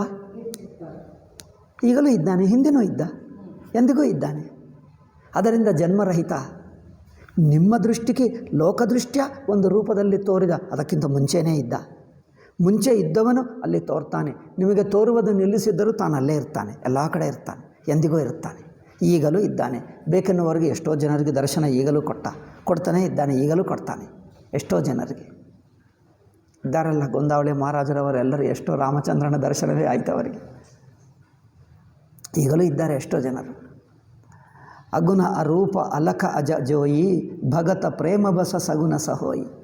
ಅಂದರೆ ಭಕ್ತರಲ್ಲಿ ಪ್ರೇಮದಿಂದ, ಭಕ್ತರ ಮೇಲೆ ಅನುಗ್ರಹದಿಂದ ಭಕ್ತರಿಗೋಸ್ಕರ ತೋರ್ತಾನೆ, ಮಾತಾಡ್ತಾನೆ, ಹತ್ತಿರಕ್ಕೆ ಬರ್ತಾನೆ, ತನ್ನ ಪಕ್ಕಕ್ಕೆ ಕೂತಿರ್ತಾನೆ, ನೇರಾಗಿ ಮಾತಾಡ್ತಾನೆ, ಅದು ಮಾಡ್ತಾನೆ. ಅಯ್ಯೋ, ಅದು ಹೇಗೆ ಸರ್ವವ್ಯಾಪಕ? ಅಂದರೆ ಸರ್ವವ್ಯಾಪಕ ಬಿಡ್ತಾನ? ಸರ್ವವ್ಯಾಪಕ ಬಿಡಲ್ಲ. ಸರ್ವವ್ಯಾಪಕನಾಗಿದ್ದರೂ ನಿಮ್ಮ ಜೊತೆಗೆ ಬರ್ತಾನೆ, ಹತ್ತಿರ ಕೂತಿರ್ತಾನೆ, ಮುಖದಿಂದ ಮಾತಾಡ್ತಾನೆ, ತನ್ನ ಮುಖ ತೋರಿಸ್ತಾನೆ, ಏಕೆಂದರೆ ನಿಮಗೆ ನೆನಪಿಟ್ಕೊಳ್ಳಬೇಕಲ್ಲವೇ. ಇಲ್ಲದಿದ್ದರೆ ಸರ್ವವ್ಯಾಪಕನಾಗಿ ಬಂದ ಅಂದರೆ ಎಲ್ಲಿ ನೋಡ್ತೀವಪ್ಪ ಸರ್ವವ್ಯಾಪಕ ಇದ್ದಾನಂತೆ, ಎಲ್ಲಿ ಅಂದರೆ ಸರ್ವವ್ಯಾಪಕನನ್ನು ನೇರಾಗಿ ನೋಡು, ಎಲ್ಲಿ ನೋಡ್ತೀವಪ್ಪ, ಎಲ್ಲಿ ನೋಡೋಕ್ಕಾಗ್ತದೆ, ಎಲ್ಲಿ ನೋಡೋಕ್ಕಾಗಲ್ಲ. ಆದ್ದರಿಂದ ಭಕ್ತರಿಗೆ ನೋಡುವುದಕ್ಕೆ ಅನುಕೂಲವಾಗಲಿ ಎಂದು ಒಂದು ರೂಪದಲ್ಲಿ ಕಂಡು ಬರ್ತಾನೆ. ಅವರನ್ನು ನೋಡಬಹುದು, ಮತ್ತೆ ಮತ್ತೆ ನೆನಪಿಸಿಕೊಳ್ಳಬಹುದು, ಸ್ಮರಣ ಮಾಡಬಹುದು. ಅದಕ್ಕೋಸ್ಕರ ನಿಮಗೆ ಸ್ಮರಣಕ್ಕೆ ಅನುಕೂಲ, ಭಜನಕ್ಕೆ ಅನುಕೂಲ, ಪೂಜೆಗೆ ಅನುಕೂಲ. ಅದಕ್ಕೋಸ್ಕರ ನಿಮಗೋಸ್ಕರ ರೂಪ ಧರಿಸಿದ, ತಾನು ಮಾತ್ರ ಎಲ್ಲ ಕಡೆ ಇದ್ದಾನೆ. ಅದು ಅಂದರೆ ಭಕ್ತರ ಮೇಲೆ ಪ್ರೀತಿಯಿಂದ ಅನುಗ್ರಹದಿಂದ ಅವರಿಗೋಸ್ಕರ ಆ ರೂಪವನ್ನು ತಾಳುತ್ತಾನೆ. ಅದು ತಾಳಿದ್ದಂದರೆ ತಾನು ಅದು ಆಗಿಬಿಟ್ಟ ಎಂದಲ್ಲ. ಏಕೆ? ನಿಮಗೋಸ್ಕರನೇ ತಾಳಿದ, ತನಗೋಸ್ಕರ ತಾಳಲಿಲ್ಲ. ತಾನು ಅಲ್ಲೇ ಇದ್ದಾನೆ, ತನ್ನ ಸ್ವರೂಪ ಕಲ್ಕೊಂಡಿಲ್ಲ. ಏಕೆ? ನಿಮಗೋಸ್ಕರನೇ ತೋರಿದ. ನಿಮಗೆ ಎಷ್ಟು ಬೇಕೋ ಅಷ್ಟೇ, ತಾನು ಮಾತ್ರ ಅಲ್ಲೇ ಇರ್ತಾನೆ. ಒಬ್ಬನ ಹತ್ತಿರ ಬೇಕಾದಷ್ಟು ಹಣ ಇರುತ್ತೆ, ನಿಮಗೆ ಎಷ್ಟು ಬೇಕು 100 ರೂಪಾಯಿ ಅಷ್ಟು ಕೊಡ್ತಾನೆ. ಇವನು ಅಂದ್ಕೊಳ್ತಾನೆ ಇವ್ರ ಹತ್ತಿರ 100 ರೂಪಾಯಿ ಇದೆ, ನಿಮಗೆ ಎಷ್ಟು ಬೇಕು 100 ಬೇಕು, 100 ಕೊಟ್ಟ ಅಂದರೆ ಅವರ ಹತ್ತಿರ 100 ಇದೆ ಏನು? ಅವರು ನಿಮಗೆ ಏನು ಬೇಕು, ಪಲ್ಯ ಬೇಕು, ಅನ್ನ ಬೇಕು ಅಂದರೆ ತೊಗೊಂಡು ಬಂದು 1 ಚಮಚ 2 ಚಮಚ ಹಾಕ್ತಾನೆ ಅಂದರೆ ಅವರ ಹತ್ತಿರ 1 ಚಮಚ ಇದೆ ಏನು? ಅವರ ಹತ್ರ ಬೇಕಾದಷ್ಟಿದೆ ಅನ್ನ ಮಾಡಿದ್ದು, ನಿಮಗೆ ಅಷ್ಟೇ ಬೇಕೋ ಅಷ್ಟೇ ಕೊಡ್ತಾನೆ. ಹಾಗೆ ಭಕ್ತನಿಗೆ ಎಷ್ಟು ಬೇಕೋ, ಭಕ್ತನೇ ಸಾಧನಕ್ಕೆ ಬೇಕು, ನೋಡಲಕ್ಕೆ ಬೇಕು, ಸ್ಮರಣ ಮಾಡುವುದಕ್ಕೆ, ಜಪ ಮಾಡುವುದಕ್ಕೆ, ಭಜನ ಕೀರ್ತನ, ನಿಮ್ಮ ಹೃದಯದಿಂದ ಅವರನ್ನು ನೋಡಲಕ್ಕೆ ನಿಮಗೆ ಎಷ್ಟು ಬೇಕೋ ಅಷ್ಟು ತೋರ್ತಾನೆ. ಅಷ್ಟೇ ಸೀಮಿತವಾಗಿ ಅಷ್ಟಕ್ಕೆ ಕಟ್ಟು ಬಿದ್ದಿದ್ದಾನೆ ಎಂದಲ್ಲ. ಇದು ಕಲಿಯಬೇಕು. ಇದು ಅಲ್ಲವೇ ಸಗುಣ ನಿರ್ಗುಣ ವ್ಯತ್ಯಾಸ. ತುಳಸಿದಾಸ ಅದ್ಭುತವಾಗಿ ಹೇಳ್ತಾನೆ ನೋಡಿ. ಅಗುಣ, ಯಾಕಂದರೆ ಇದೆಲ್ಲ ಸ್ವಯಂ ಅನುಭವಜ್ಞ. ಇವನೇನು ಸುಮ್ಮನೆ ಪಂಡಿತ ಅಲ್ಲ, ಕವಿ ಅಲ್ಲ, ಸುಮ್ಮನೆ ಪಂಡಿತನಲ್ಲ. ಇವರ ಸಾಕ್ಷಾತ್ ಸಿದ್ಧ ಪುರುಷ ರಾಮಭಕ್ತ ರಾಮಚಂದ್ರ ಎಂದಿಗೂ ತಮ್ಮ ಜೊತೆಗೆ ಇರುತ್ತಿದ್ದ. ಅವರು ನೇರಾಗಿ ಮಾತಾಡ್ತಾನೆ, ರಾಮಚಂದ್ರನ ಜೊತೆಗೆ ನೇರಾಗಿ ಮಾತಾಡ್ತಾನೆ. ಆದ್ದರಿಂದ ಅವನು ರಾಮಚಂದ್ರ ಸ್ವರೂಪ ತಿಳ್ಕೊಂಡ. ಅದಕ್ಕೋಸ್ಕರನೇ ಈ ನಾರದಾದಿ ಋಷಿಗಳು ಅವರಿಗೆ ದರ್ಶನ ಕೊಟ್ಟರು. ಅಗುಣ ಅರೂಪ ಅಲಕ ಅಜಜೋಯಿ ಭಗತ ಪ್ರೇಮ ಬಸ ಸಗುಣ ಸಹೋಯಿ. ಭಕ್ತರ ಮೇಲೆ ಇದು ಹೇಗೆ ಯಾವಾಗ ತೋರ್ತಾನೆ ಅಂದರೆ ಭಕ್ತರ ಮೇಲೆ ಪ್ರೇಮದಿಂದ ತೋರುತ್ತಾನೆ. ಅವರಿಗೆ ರಾಮಚಂದ್ರನ ಮೇಲೆ ಪ್ರೀತಿ ಇದೆ, ನಿಮ್ಮನ್ನು ನೋಡಬೇಕು ನಾನು ಕಣ್ಣಾರ, ಮತ್ತೆ ಮತ್ತೆ ನೆನಪಿಸಿಕೊಳ್ಳಬೇಕು, ಕೈಯಿಂದ ಮುಟ್ಟಬೇಕು, ಕಣ್ಣಿನಿಂದ ನೋಡಬೇಕು, ಹೃದಯದಿಂದ ನೆನಪಿಸಿಕೊಳ್ಳಬೇಕು, ಮನಸ್ಸಿನಿಂದ ಯೋಚನೆ ಮಾಡಬೇಕು ಅಂದರೆ ಆಯಿತು. ನಿಮಗೋಸ್ಕರ ನೀವು ಯೋಚನೆ ಮಾಡುವಷ್ಟು ನಾನು ತೋರ್ತೀನಿ, ನಿಮಗೆ ಕಣ್ಣಿನಿಂದ ನೋಡಲ್ತಕ್ಕಷ್ಟು ನೋಡ್ತೀನಿ, ಕಿವಿಯಿಂದ ಕೇಳತಕ್ಕಷ್ಟು ನಾನು ಮಾತಾಡ್ತೀನಿ. ನನ್ನ ಮಾತು ನೀವು ಕೇಳಬಹುದು ಅಲ್ಲವೇ? ಕಿವಿಯಿಂದ ಕೇಳಬಹುದು, ಮತ್ತು ಕಣ್ಣಿನಿಂದ ನೋಡಬಹುದು. ಎಲ್ಲವೂ ನಿಮ್ಮ ಸಾಧನಕ್ಕೆ, ನಿಮ್ಮ ಸ್ಮರಣಕ್ಕೆ, ನಿಮಗೆ ಅನುಭವವಾಗುವುದಕ್ಕೆ ಸಾಕಷ್ಟು ತೋರ್ತೀನಿ. ಅಂದರೆ ನಿಮಗೆ ಎಷ್ಟು ತೋರಿದ್ದೀನೋ ನಾನು ಅಷ್ಟೇ ಇದ್ದೇನೆ ಅಂತ ತಿಳ್ಕೊಳ್ಳಬೇಡ. ಅದಕ್ಕಿಂತ ಇನ್ನೂ ಕೋಟಿ ಕೋಟಿ ಕೋಟಿ ಪಟ್ಟು ಹೆಚ್ಚಿದ್ದಾನೆ, ಅದಕ್ಕಿಂತ ಎಷ್ಟೋ ಇದ್ದಾನೆ. ನಿಮಗೆ ಅನುಭವವಾಗುವುದಕ್ಕೆ ಎಷ್ಟು ಬೇಕೋ ಅಷ್ಟು ತೋರ್ತೀನಿ. ಅಗುಣ ಅರೂಪ ಅಲಕ ಅಜಜೋಯಿ ಭಗತ ಪ್ರೇಮ ಬಸ ಸಗುಣ ಸಹೋಯಿ. ಭಕ್ತರ ಮೇಲೆ, ಭಕ್ತರ ಪ್ರೇಮದಿಂದ, ಭಕ್ತರ ಮೇಲೆ ಇರುವ ತನ್ನ ಪ್ರೇಮದಿಂದ ತಾನೇ ದಯದಿಂದ, ಪ್ರೇಮ ಅಂದರೆ ದಯದಿಂದ ತಾನು ಹಾಗೆ ತೋರ್ತಾನೆ ಅಲ್ಲವೇ? ಜೋ ಗುಣರಹಿತ ಸಗುಣ ಸೊಯ್ಯಿ ಕಯಸೆ ಹೇಳ್ತಾ. ಅಯ್ಯೋ ಬರೀ ಗುಣರಹಿತನಲ್ಲ ನಿರ್ಗುಣ, ನಿರ್ಗುಣನು ಸಗುಣ ಹೇಗಾಗ್ತಾನೆ? ಆಗುತ್ತಾನೆ. ಜಲು ಹಿಮ ಉಪಲ ಬಿಲಗನ ಹಿ ಜಯಸೆ. ಜಲ ಆ್ಯಂಡ್ ಹಿಮ ಉಪಲ. ಹಿಮ ಉಪಲ ಅಂದರೆ ಏನು ಹೇಳ್ತಾರೆ? ಮಂಜುಗಡ್ಡೆ. ಜಲ ನೀರು, ಮಂಜುಗಡ್ಡೆ ಏನು ವ್ಯತ್ಯಾಸ ಇದೆ ನೋಡಿ. ಮಂಜುಗಡ್ಡೆ ಆಗಿಬಿಟ್ಟರೆ ಒಳಗೆ ನೀರಿಲ್ಲವ? ನೀರು ಬದಲಾಯಿಸಿಬಿಟ್ಟಿತ, ನೀರು ಕಲ್ಕೊಂಡಿತ. ನೀರು ನೀರಾಗಿದ್ದುಕೊಂಡು ನಿಮಗೆ ಮಂಜುಗಡ್ಡೆಯಾಗಿ ಕಂಡು ಬರ್ತಾನೆ. ಮಂಜುಗಡ್ಡೆಯಾಗಿ ತೋರಿದ್ದರೂ ನೀರು ಹೋಗಲ್ಲ, ನೀರೆಲ್ಲಿ ಹೋಗಲ್ಲ, ನೀರು ಹಾಗೇ ಇರ್ತದೆ. ನೀರಿಗೇನು ವ್ಯತ್ಯಾಸ ಆಗಲ್ಲ. ಸ್ವಲ್ಪ ಆದರೂ ಕಮ್ಮಿ ಆಯಿತಾ ನೀರು, ಸ್ವಲ್ಪ ಕೊಳೆ ಆಯಿತಾ, ಹಾಳಾಯಿತಾ, ಏನಾಗಲ್ಲ, ನೀರು ಹಾಗೇ ಇರುತ್ತದೆ. ಆದರೂ ಮಂಜುಗಡ್ಡೆಯಾಗಿ ತೋರ್ತಾನೆ. ತೋರಿದ್ದರೂ ನೀರು ಹೋಗಲ್ಲ, ನೀರಿದ್ದರೂ ಮಂಜುಗಡ್ಡೆ ತೋರುವುದಕ್ಕೆ ಅಡ್ಡಿ ಇಲ್ಲ. ಅದು ತುಳಸಿದಾಸ ಉದಾಹರಣೆ ನೋಡಿ ಎಷ್ಟು ಚೆನ್ನಾಗಿ ಹೇಳ್ತಾನೆ. ಜಲಹಿಮ ಉಪಲ ಬೆಲಗನಹಿ ಹೋಯಿ, ಬೆಲಗನಹಿ ಜಯಸೆ. ಆದ್ದರಿಂದ ತಾನು ನೀರಿನ ಹಾಗೆ ಸರ್ವವ್ಯಾಪಕವಾಗಿರುತ್ತಾನೆ. ಒಬ್ಬ ಭಕ್ತನಿಗೋಸ್ಕರ ಮಂಜುಗಡ್ಡೆಯಾಗಿ ತೋರ್ತಾನೆ. ಮಂಜುಗಡ್ಡೆಯಾಗಿ ತೋರೆ ಆಗ ನೀರು ಹಾಗೇ ಇರುತ್ತದೆ, ನಿಮಗೆ ತೋರ್ತಾನೆ, ತಾನು ನೀರೇ ಇರ್ತಾನೆ, ಎರಡೂ ಇರುತ್ತದೆ. ಅದರಿಂದ ಜೋ ಗುಣರಹಿತ ಸಗುಣ ಸೊಯ್ಯಿ ಕಯಸೆ. ಜಲುಹಿಮ ಉಪಲ ಬಿಲಗನಹಿ ಜಯಸೆ. ಜಾಸು ನಾಮ ಭ್ರಮ ತಿಮಿರ ಪತಂಗ. ತೆಹಿ ಕಿಮಿ ಕಹಿವ ಬಿಮೋಹ ಪ್ರಸಂಗ. ಅವರ ನಾಮವೇ, ಭಗವಂತನ ನಾಮವೇ ಕತ್ತಲೆಯನ್ನು ನಾಶ ಮಾಡುವಂಥದ್ದು. ಜಾಸು ನಾಮ ಭ್ರಮ ತಿಮಿರ ಪತಂಗ, ಭ್ರಮ ಎಂಬ ಕತ್ತಲೆಯನ್ನು ನಾಶ ಮಾಡಿಬಿಡುತ್ತದೆ. ಅವರ ನಾಮ ಎಂಬ ಸೂರ್ಯ, ಭಗವಂತನ ನಾಮ ಅಂದರೆ ಒಂದದು ಜ್ಞಾನರೂಪ ನಾಮ, ಸುಮ್ಮನೆ ಕುರುಡಾಗಿ ಹೇಳುವ ನಾಮ ಅಲ್ಲ. ಆ ನಾಮವೇ ಚಿನ್ಮಯ ನಾಮ, ಅದು ಬೆಳಕಿನ ನಾಮ, ಚಿನ್ಮಯ ನಾಮ. ಅದಕ್ಕೋಸ್ಕರ ಆ ನಾಮಸ್ಮರಣ ಮಾಡಿದ್ದರೆ ಅಜ್ಞಾನವು ಹೋಗುತ್ತದೆ, ಭ್ರಮ ಹೋಗುತ್ತದೆ. ಏಕೆಂದರೆ ಅದು ಧ್ವನಿ, ಬಾಯಿದಿಂದ ಹೇಳುವ ಧ್ವನಿ ಆಗುತ್ತದೆ. ನೋಡಿ, ಧ್ವನಿ ಏನಾದರೂ ಕತ್ತಲೆಯನ್ನು ತೆಗೆಯುತ್ತದೆ? ಧ್ವನಿ ಅಜ್ಞಾನವನ್ನು ತೆಗೆಯುತ್ತದೆ. ಧ್ವನಿ ಜಡ ಆಗುತ್ತದೆ. ಧ್ವನಿ ಎಂಬುದು ಜಡ ಆಗುತ್ತದೆ. ಪರಮಾತ್ಮನ ನಾಮ ಸುಮ್ಮನೆ ಧ್ವನಿ ಅಲ್ಲ. ಧ್ವನಿಯಿಂದ ನಾವು ಶುರು ಮಾಡ್ತೀವಿ. ಈ ಧ್ವನಿ ಹೇಳುತ್ತಾ ಹೇಳುತ್ತಾ ಹೇಳುತ್ತಾ ನಿಮ್ಮ ಹೃದಯದಲ್ಲಿ ಅನುಭವ ರೂಪ ನಾಮ ಬರುತ್ತದೆ. ಈ ನಾಮದ ನಿಜರೂಪ ನಿಮ್ಮ ಹೃದಯದಲ್ಲಿ ಅರಿವಿನ ರೂಪ, ಅನುಭವ ರೂಪ ನಾಮ ಇದೆ. ಅದು ಕತ್ತಲೆಯನ್ನು, ಭ್ರಾಂತಿಯನ್ನು ತೆಗೆಯುತ್ತದೆ. ಅದರಿಂದ ರಾಮಚಂದ್ರನ ನಾಮ ಚಿನ್ಮಯ ನಾಮ. ಆಯಿತಾ? ಅದರಿಂದ ಈ ರಾಮ ರಾಮ ರಾಮ ರಾಮ ಹೇಳುತ್ತಾ ಇದ್ದರೆ, ಹೇಳುತ್ತಾ ಹೇಳುತ್ತಾ ಹೇಳುತ್ತಾ ನಮ್ಮ ಹೃದಯದಲ್ಲಿ ಇಂದು ಚಿನ್ಮಯ ನಾಮ ಜಾಗೃತವಾಗುತ್ತದೆ. ಆ ಚಿನ್ಮಯ ನಾಮ ಮನಸ್ಸಿನಲ್ಲಿರುವ ಭ್ರಮ, ಅಜ್ಞಾನ, ಮೋಹ, ಮಾಯಾ ಎಲ್ಲ ದೋಷಗಳನ್ನು, ರಾಗದ್ವೇಷಾದಿಗಳು, ಅಭಿಮಾನ ಅಹಂಕಾರಾದಿಗಳು, ಈರ್ಷಾ ದ್ವೇಷಾದಿಗಳನ್ನು ಎಲ್ಲವನ್ನು ನಾಶ ಮಾಡ್ತದೆ. ಅದರಿಂದ ಜಾಸು ನಾಮ ಭ್ರಮ ತಿಮಿರ ಪತಂಗ ತೇಹಿ ಕಿಮಿ ಕಹಿವ ವಿಮೋಹ ಪ್ರಸಂಗ ಅಂತ ರಾಮಚಂದ್ರನನ್ನು ವಿಮೋಹದಿಂದ ಏನು ಹೇಳುವುದು, ಹೇಳೋಕ್ಕಾಗುತ್ತದೆ? ವಿಮೋಹಿಗಳಿಗೆ ಏನು ಗೊತ್ತಾಗ್ತದೆ ರಾಮಚಂದ್ರನ ಮಹಿಮೆ? ಅವರು ಏನೋ ತಿಳ್ಕೊಂಡು ಬಿಡ್ತಾರೆ ಲೌಕಿಕ ಬುದ್ಧಿಯಿಂದ. ರಾಮ ಸಚ್ಚಿದಾನಂದ ದಿನೇಶ, ಈಗ ಬಾಯಿಬಿಟ್ಟೆ ಹೇಳಿಬಿಟ್ಟ. ಸಚ್ಚಿದಾನಂದ ಸ್ವರೂಪವೇ ರಾಮ. అంటే ಉಪನಿಷತ್ತಿನಲ್ಲಿ ಶಂಕರ ಭಾಷ್ಯದಲ್ಲಿ ಹೇಳಿರುವ ಯಾವ ಪರಮಾತ್ಮ ತತ್ವ ಇದೆಯೋ ಅದೇ ರಾಮ. ರಾಮ ಸಚ್ಚಿದಾನಂದ ದಿನೇಶ, ದಿನೇಶ ಅಂದರೆ ಸೂರ್ಯ, ರಾಮ ಅಂದರೆ ಸಚ್ಚಿದಾನಂದ ಸ್ವರೂಪ ಎಂಬ ಬೆಳಕು. ಸೂರ್ಯ ಹೇಗೆ ಬೆಳಕಿದ್ದರೆ ಎಲ್ಲ ಕತ್ತಲೆ ಹೋಗುತ್ತದೋ, ಸಚ್ಚಿದಾನಂದ ಸ್ವರೂಪ ರಾಮ ಹೃದಯದಲ್ಲಿ ಬಂದರೆ ಎಲ್ಲ ಅಜ್ಞಾನ, ಮೋಹ, ಭ್ರಮ, ಕಪಟ ಎಲ್ಲವೂ ದೋಷಗಳು ಹೋಗುತ್ತವೆ. ರಾಮ ಸಚ್ಚಿದಾನಂದ ದಿನೇಶ ನಹಿತಃ ಮೋಹ ನಿಸಾಲವಲೇಶ, ಅವರಲ್ಲಿ ಮೋಹ ಎಂಬುದು ಲವಲೇಶವೂ ಇಲ್ಲ. ಲವಲೇಶ ಇಷ್ಟು ಒಂದು ಚೂರು ಇಲ್ಲ, ಸಾಸಿವೆ ಕಾಳಷ್ಟು ಇಲ್ಲ, ಅದಕ್ಕಿಂತ ಕಮ್ಮಿ ಧೂಳಿ ಕಣ ಅಷ್ಟು ಇಲ್ಲ. ಅಜ್ಞಾನವು, ಮೋಹ, ಮಾಯಾ ಎಂಬುದು ಪರಮಾತ್ಮನ ಸ್ವರೂಪದಲ್ಲಿ ಒಂದು ಚೂರು ಇಲ್ಲ. ಏಕೆಂದರೆ ಅವರ ಶುದ್ಧವಾದ ಚಿನ್ಮಯ ಸ್ವರೂಪ ರಾಮಚಂದ್ರ. ಭಗವಂತನ ಶರೀರವು ನಮ್ಮ ಹಾಗೆ ಪಂಚಭೂತ ಶರೀರವಾಗಿರಲ್ಲ, ಗೊತ್ತಾ? ಪ್ಲಾಸ್ಟಿಕ್ನಿಂದ ಮಾಡಿರುವ ಮಾವಿನ ಹಣ್ಣಿನಲ್ಲಿ ಅದು ಪ್ಲಾಸ್ಟಿಕ್ಕೇ ಇರುತ್ತದಾ, ಬೇರೆ ಇರುತ್ತದೆ? ಪ್ಲಾಸ್ಟಿಕ್ಕೇ ಇರುತ್ತದೆ. ಪೇಪರ್ನಿಂದ ಮಾಡಿದ್ದರೆ ಪೇಪರೇ ಇರುತ್ತದೆ, ಅಲ್ಲವೇ? ಚಿನ್ನದ ಲೋಟ ಮಾಡಿದ್ದರೆ ಒಳಗೆ ಎಲ್ಲ ಚಿನ್ನ ಇರುತ್ತದಾ, ಬೇರೆ ಇರುತ್ತದೆ? ಲೋಟ ಅಂದರೆ ನಾವೇನು ಮಾಡ್ತೀವಿ, ಬೇರೆ ಸ್ಟೀಲ್ ಲೋಟವೋ ನೋಡ್ಕೊಳ್ತೀವಿ, ಮಣ್ಣಿನ ಲೋಟವೋ ಅದರಿಂದ ಮಣ್ಣಿನ ಮಡಿಕೆ ಆದರೆ ಒಳಗೆ ಎಲ್ಲ ಮಣ್ಣೇ ಇರುತ್ತದೆ. ಹಾಗೆಯೇ ಚೈತನ್ಯ ರೂಪ ಪರಮಾತ್ಮದ ಶರೀರವಾದರೆ ಅದೆಲ್ಲ ಚೈತನ್ಯವೇ ಇರುತ್ತದೆ.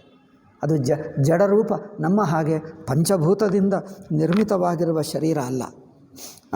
ನಮ್ಮ ಶರೀರ ಹೇಗೆ ಪಂಚಭೂತವಾಗುತ್ತದೆ, ಪಂಚಭೂತ ಶರೀರ ಹೇಗಾಗುತ್ತದೆ? ಮುದುಕ ಆಗುತ್ತದೆ, ರೋಗ ಬರುತ್ತದೆ, ನಾಶವಾಗುತ್ತದೆ, ಮತ್ತೆ ಪಂಚಭೂತದಲ್ಲಿ ಸೇರಿಕೊಳ್ತದೆ. ರಾಮನ ಶರೀರ ಹಾಗೆ ಸೇರಿಕೊಂಡಿಲ್ಲ. ತಾನು ಹೀಗೆ ತೋರ್ಕೊಂಡ ಮತ್ತೆ ಶರೀರ ಬಿಟ್ಟು ಹಾಗೆ ಹೋದ, ತೋರಿಕೆ ಬಿಟ್ಟ ಅಲ್ಲೇ ಇದ್ದಾನೆ, ಸರ್ವವ್ಯಾಪಕನಾಗೇ ಇದ್ದಾನೆ, ಹಾಗೆ ವೈಕುಂಠಕ್ಕೆ ಹೋದ. ಅಂದರೆ ಅದು ಚಿನ್ಮಯ ರೂಪ. ಚಿನ್ಮಯ ರೂಪ ಅಂದರೆ ಬೆಳಕಿನಿಂದ ನಿಮ್ಮ ಟಿ ವಿಯಲ್ಲಿ ಬೊಮ್ಮೆಗಳು ಕಂಡುಬರುತ್ತವೆ, ಅವರೆಲ್ಲ ಮನುಷ್ಯರ ಬೆಳಕಿನ ಆಕಾರಗಳು. ಬೆಳಕು ಆ ಮನುಷ್ಯಾಕಾರ ತಾಳುತ್ತದೆ, ತೋರ್ತದೆ, ಮನುಷ್ಯ ನಡೆಯುತ್ತಾನೆ ಅನಿಸುತ್ತದೆ, ಅದು ಬೆಳಕು ನಡೆಯುವುದು. ಅಲ್ಲೆಲ್ಲ ಬೆಳಕೆ, ಬಣ್ಣದ ಬೆಳಕು ಅಷ್ಟೇ, ಬಣ್ಣ ಬೆಳಕು ಅಷ್ಟೇ, ಬೇರೆ ಏನಿಲ್ಲ. ಬೆಳಕೆ ಮನುಷ್ಯಾಕಾರ ತೋರ್ತದೆ, ಬೆಳಕೆ ಮರ ಆಕಾರ ತೋರ್ತದೆ, ಬೆಳಕೆ ಬೆಟ್ಟ ಆಕಾರ ತೋರ್ತದೆ, ನದಿ ಆಕಾರ ತೋರ್ತದೆ, ಎಲ್ಲ ಬೆಳಕೆ. ಹಾಗೆ ಚಿನ್ಮಯ ಸ್ವರೂಪ ಚೈತನ್ಯವೇ ಮನುಷ್ಯಾಕಾರವಾಗಿ ತೋರ್ತಾನೆ. ಅವರು ನಿಜವಾಗಿ ಚೈತನ್ಯವೇ ಮನುಷ್ಯಾಕಾರವಾಗಿ ತೋರ್ತಾನೆ, ಪಂಚಭೂತದಿಂದ ತಯಾರಾಗಿದ್ದದ್ದಲ್ಲ. ರಾಮ ಸಚ್ಚಿದಾನಂದ ದಿನೇಶ ತೆಹಿ ಕಿಮಿ ಕಹಿವ ವಿಮೋಹ ಅಲ್ಲ ನಹಿತಃ ಮೋಹ ನಿಸಾಲವಲೇಶ. ಅಲ್ಲಿ ಪಂಚಭೂತಗಳು, ಮಾಯಾ, ಅವಿದ್ಯಾ, ಭ್ರಾಂತಿ ಒಂದು ಚೂರು ಇಲ್ಲ, ಕೇವಲ ಚೈತನ್ಯವೇ. ಶುದ್ಧವಾದ ಚೈತನ್ಯ ಸ್ವರೂಪನೇ ಇದ್ದಾನೆ. ಸಹಜ ಪ್ರಕಾಶ ರೂಪ ಭಗವಾನ, ಅವರು ಸಹಜವಾದ ಚೈತನ್ಯ ರೂಪವೇ ಅವರು. ಸಹಜ ಪ್ರಕಾಶ, ಅಲ್ಲಿ ಒಂದು ಅಜ್ಞಾನ, ಕತ್ತಲೆ, ಮೋಹ, ದುರ್ಗುಣಗಳು ಯಾವುದಿರಲ್ಲ ಒಂದು ಚೂರು. ನಹಿತಃ ಪುನಿ ವಿಜ್ಞಾನ ವಿಹಾನ, ನಹಿತಃ ಪುನಿ ಅಂದರೆ ಈ ವಿಜ್ಞಾನ ಅಜ್ಞಾನ ಇಂಥದ್ದು ಏನೂ ಇಲ್ಲ. ಕೇವಲ ಶುದ್ಧ ಚೈತನ್ಯ ಸ್ವರೂಪನೇ ಇರುತ್ತಾನೆ. ಹರ್ಷ ವಿಷಾದ ಜ್ಞಾನ ಅಜ್ಞಾನ, ಹರ್ಷ ವಿಷಾದ ಮನೋದೋಷಗಳು ಇಲ್ಲ, ಜ್ಞಾನ ಅಜ್ಞಾನ ಅದೂ ಇಲ್ಲ. ಜೀವಧರ್ಮ ಅಹಮಿತಿ ಅಭಿಮಾನ, ಈ ಜೀವನೇ ನಾನು ಎಂದು ಹೇಳ್ತಾನೆ. ಆ ಜೀವಧರ್ಮವು ನಾನು ಎಂಬ ಅಭಿಮಾನವೇ ಜೀವಧರ್ಮ. ಈ ನಾನು ಎಂಬ ಬುದ್ಧಿ ಇದೆ ನೋಡಿ, ಅದು ಜೀವಧರ್ಮ. ಅದು ದಾಟಿ ಇರುತ್ತದೆ. ತನ್ನಿದ್ದೆಯಲ್ಲಿ ಹೇಗಿದ್ದಾನೆ? ನಾನೆಂಬ ಬುದ್ಧಿ ಇಲ್ಲ, ಆದರೆ ತಾನಿದ್ದಾನೆ. ನಾನು ಎಂಬ ಬುದ್ಧಿ ಬಿಟ್ಟು ತಾನಿರುತ್ತಾನೆ ನೋಡಿ, ಅದು ಹಾಗಿರುತ್ತಾನೆ ರಾಮ. ಸುಷುಪ್ತಿಯಲ್ಲಿ ಹೇಗಿದ್ದಾನೋ ನಾನು ಎಂಬ ವ್ಯಕ್ತಿತ್ವವಿಲ್ಲದೆ ಹಾಗಿರುತ್ತಾನೆ ರಾಮಚಂದ್ರ. ನಮಗೆ ತೋರುವಾಗ ಮನುಷ್ಯ ರೂಪವಾಗಿ ತೋರಿದ್ದರೂ ತನಗೆ ತಾನು ಸುಷುಪ್ತಿ ಹೇಗಿರುತ್ತದೋ ಎಲ್ಲವೂ ತಾನೇ ಹಾಗಿರುತ್ತಾನೆ. ಅದು ನೋಡಿ, ಜೀವಧರ್ಮ ಅಹಮಿತಿ ಅಭಿಮಾನ. ರಾಮ ಬ್ರಹ್ಮ ವ್ಯಾಪಕ ಜಗಜಾನ, ರಾಮ ಬ್ರಹ್ಮನೇ. ರಾಮ ಬ್ರಹ್ಮ, ರಾಮ ಅಂದರೆ ಸಾಕ್ಷಾತ್ ಬ್ರಹ್ಮನೇ, ಪರಬ್ರಹ್ಮ ಸ್ವರೂಪವೇ. ವ್ಯಾಪಕ ಜಗಜಾನ, ಇಡೀ ಜಗತ್ತನ್ನು ವ್ಯಾಪಿಸಿ ಇದ್ದಾನೆ. ಪರಮಾನಂದ ಪರೇಶ ಪುರಾಣ ಪುರುಷ ಪ್ರಸಿದ್ಧ ಪ್ರಕಾಶ ನಿಧಿ ಪ್ರಗಟ ಪರಾವರನಾಥ ರಘುಕುಲ ಮನಿ ಮಮ ಸ್ವಾಮಿ ಸ್ವಯೇ ಕಹಿ ಶಿವನಾಯವ ಮಾತ. ನನ್ನ ಸ್ವಾಮಿ ರಾಮಚಂದ್ರ ಅಂದರೆ ಏನು ಅಂದ್ಕೊಂಡಿದ್ದಿ? ಯಾರೋ ಅಲ್ಲ, ಸಚ್ಚಿದಾನಂದ ಸ್ವರೂಪ. ನಿಮ್ಮಲ್ಲಿ ನಮ್ಮಲ್ಲಿ ಎಲ್ಲರಲ್ಲಿ ಇದ್ದಾನೆ. ಎಲ್ಲರ ಅಂತರಾತ್ಮ ಅವನು. ಅಂಥವನೇ ನನ್ನ ಸ್ವಾಮಿ ಎಂದು ಶಿವ ತಲೆಬಗ್ಗಿ ನಮಸ್ಕಾರ ಮಾಡಿದ್ದಾನೆ. ಪುರುಷ ಪ್ರಸಿದ್ಧ ಪ್ರಕಾಶ ನಿಧಿ, ಪೂರ್ಣ ಪುರುಷ, ಅವನ ಪೂರ್ಣತ್ವ, ಪ್ರಕಾಶ ಸ್ವರೂಪ, ಪ್ರಗಟ ಪರಾವರನಾಥ. ನಿಜ ಬ್ರಹ್ಮನ ಹಿ ಸಮುಜ ಹಿ ಅಜ್ಞಾನಿ, ತನ್ನ ಅಜ್ಞಾನದಿಂದಲೇ ಈ ಸ್ವರೂಪ ತಮ್ಮ ಒಳಗೆ ಇದೆ, ತಮ್ಮ ಹೃದಯದಲ್ಲಿದೆ, ತಮ್ಮ ಅಂತರಾತ್ಮ ಅದೇ ಪರಮಾತ್ಮ. ಆದರೂ ತನ್ನ ಈ ಅಜ್ಞಾನ ಅಂದ್ರೇನು? ಬಾಹ್ಯ ದೃಷ್ಟಿ. ಅಜ್ಞಾನವು ಅಂದರೆ ಹೊರಗಿನ ದೃಷ್ಟಿ ಇರುವುದರಿಂದ ತನ್ನ ಒಳಗಿನ ಆ ಅಂತರಾತ್ಮ ಪರಮಾತ್ಮನೇ ಆಗಿದ್ದಾನೆ ಎಂದು ಗೊತ್ತಾಗ್ತಾ ಇಲ್ಲ. ಸೊ ನಿಜ ಭ್ರಮ ನಹಿ ಸಮುಜಹಿ ಅಜ್ಞಾನಿ, ತನ್ನ ಭ್ರಮ ಇರುವುದರಿಂದ ಆ ಅಜ್ಞಾನಿಗೆ ಆ ಪರಮಾತ್ಮ ಸ್ವರೂಪ ಗೊತ್ತಾಗ್ತಾ ಇಲ್ಲ. ಪ್ರಭು ಪರಮೋಹಧರ ಹಿ ಜಡ ಪ್ರಾಣಿ, ಅದರಿಂದ ತನ್ನ ಅಜ್ಞಾನದಿಂದ ತಾನು ಮನುಷ್ಯನಾಗಿದ್ದಾನೆ, ತಾನು ದೇಹವಿದೆ, ತನಗೂ ದೇಹವಿದೆ, ಪಂಚಭೂತ ಶರೀರ, ಇದು ನೋಡಿಕೊಂಡು ಪರಮಾತ್ಮಕ್ಕೂ ಹಾಗೆಯೇ ದೇಹವಿದೆ, ಶರೀರವಿದೆ ಎಂದು ತಿಳ್ಕೊಂಡು ಬಿಡ್ತಾನೆ. ತನ್ನ ಅಜ್ಞಾನವನ್ನು ಪರಮಾತ್ಮನಲ್ಲಿ ಹಾಕಿ ನೋಡ್ತಾನೆ. ಅಂದರೆ ತನ್ನ ಕಣ್ಣಿನಲ್ಲಿ ಏನಾದರೂ ಧೂಳು ಗೀಳು ಇಟ್ಕೊಂಡ್ರೆ ಅಲ್ಲಿ ಕಂಡು ಬರ್ತದೆ ನೋಡಿ. ತನ್ನ ಕನ್ನಡಕ ಮೇಲೆ ಏನೋ ಇದ್ದರೆ ಅಲ್ಲಿ ಅವರ ಆ ವಸ್ತು ಮೇಲೆ ಏನೋ ಧೂಳು ಇದ್ದಂತೆ ಕಂಡು ಬರ್ತದೆ. ಏಕೆ? ತನ್ನ ಕನ್ನಡಕದಲ್ಲಿದೆ. ಹಾಗೆ ತನ್ನ ಇಲ್ಲಿರುವಂಥ ದೋಷ ರಾಮಚಂದ್ರನೇ ನೋಡಿ, ಅವರು ನಮ್ಮಂಥ ಮನುಷ್ಯನೇ, ಅವರು ನಮ್ಮ ಹಾಗೆ ನಡೆಯುತ್ತಾನೆ. ಇದೆಲ್ಲ ನಮ್ಮ ಬುದ್ಧಿದೋಷ. ನಿಮ್ಮ ಬುದ್ಧಿದೋಷ ಬಿಡು. ಅವರು ಸಾಕ್ಷಾತ್ ನಿಮ್ಮ ಅಂತರಾತ್ಮದಲ್ಲಿರುವಂಥ ನಿಮ್ಮ ಆತ್ಮ, ಹೊರಗಿರುವ ಪರಮಾತ್ಮ ಎರಡೂ ಒಂದೇ ಎಂದು ನಿಮಗೆ ಕಂಡು ಬರ್ತಾನೆ. ನಿನ್ನ ಸ್ವರೂಪವೂ ಅದೇ ರಾಮ. ಹೊರಗಿನದು ಪ್ರಪಂಚ, ಹೊರಗಿನ ಪ್ರಪಂಚವೇನಿಲ್ಲ, ಅದು ಇದು ಎಲ್ಲ ಒಂದೇ ಎಂದು ಆ ಸಚ್ಚಿದಾನಂದ ಸ್ವರೂಪವೇ, ಪರಬ್ರಹ್ಮ ಪರಮಾತ್ಮವೇ ಎಲ್ಲ ಕಡೆ ಇದೆ ಎನ್ನುವುದು ಗೊತ್ತಾಗ್ತದೆ ನಿಮಗೆ. ನಿಜ ಬ್ರಹ್ಮ ನಹಿ ಸಮುಜಹಿ ಅಜ್ಞಾನಿ ಪ್ರಭುಪರ ಮೋಹ ದರಹಿ ಜಡ ಪ್ರಾಣಿ.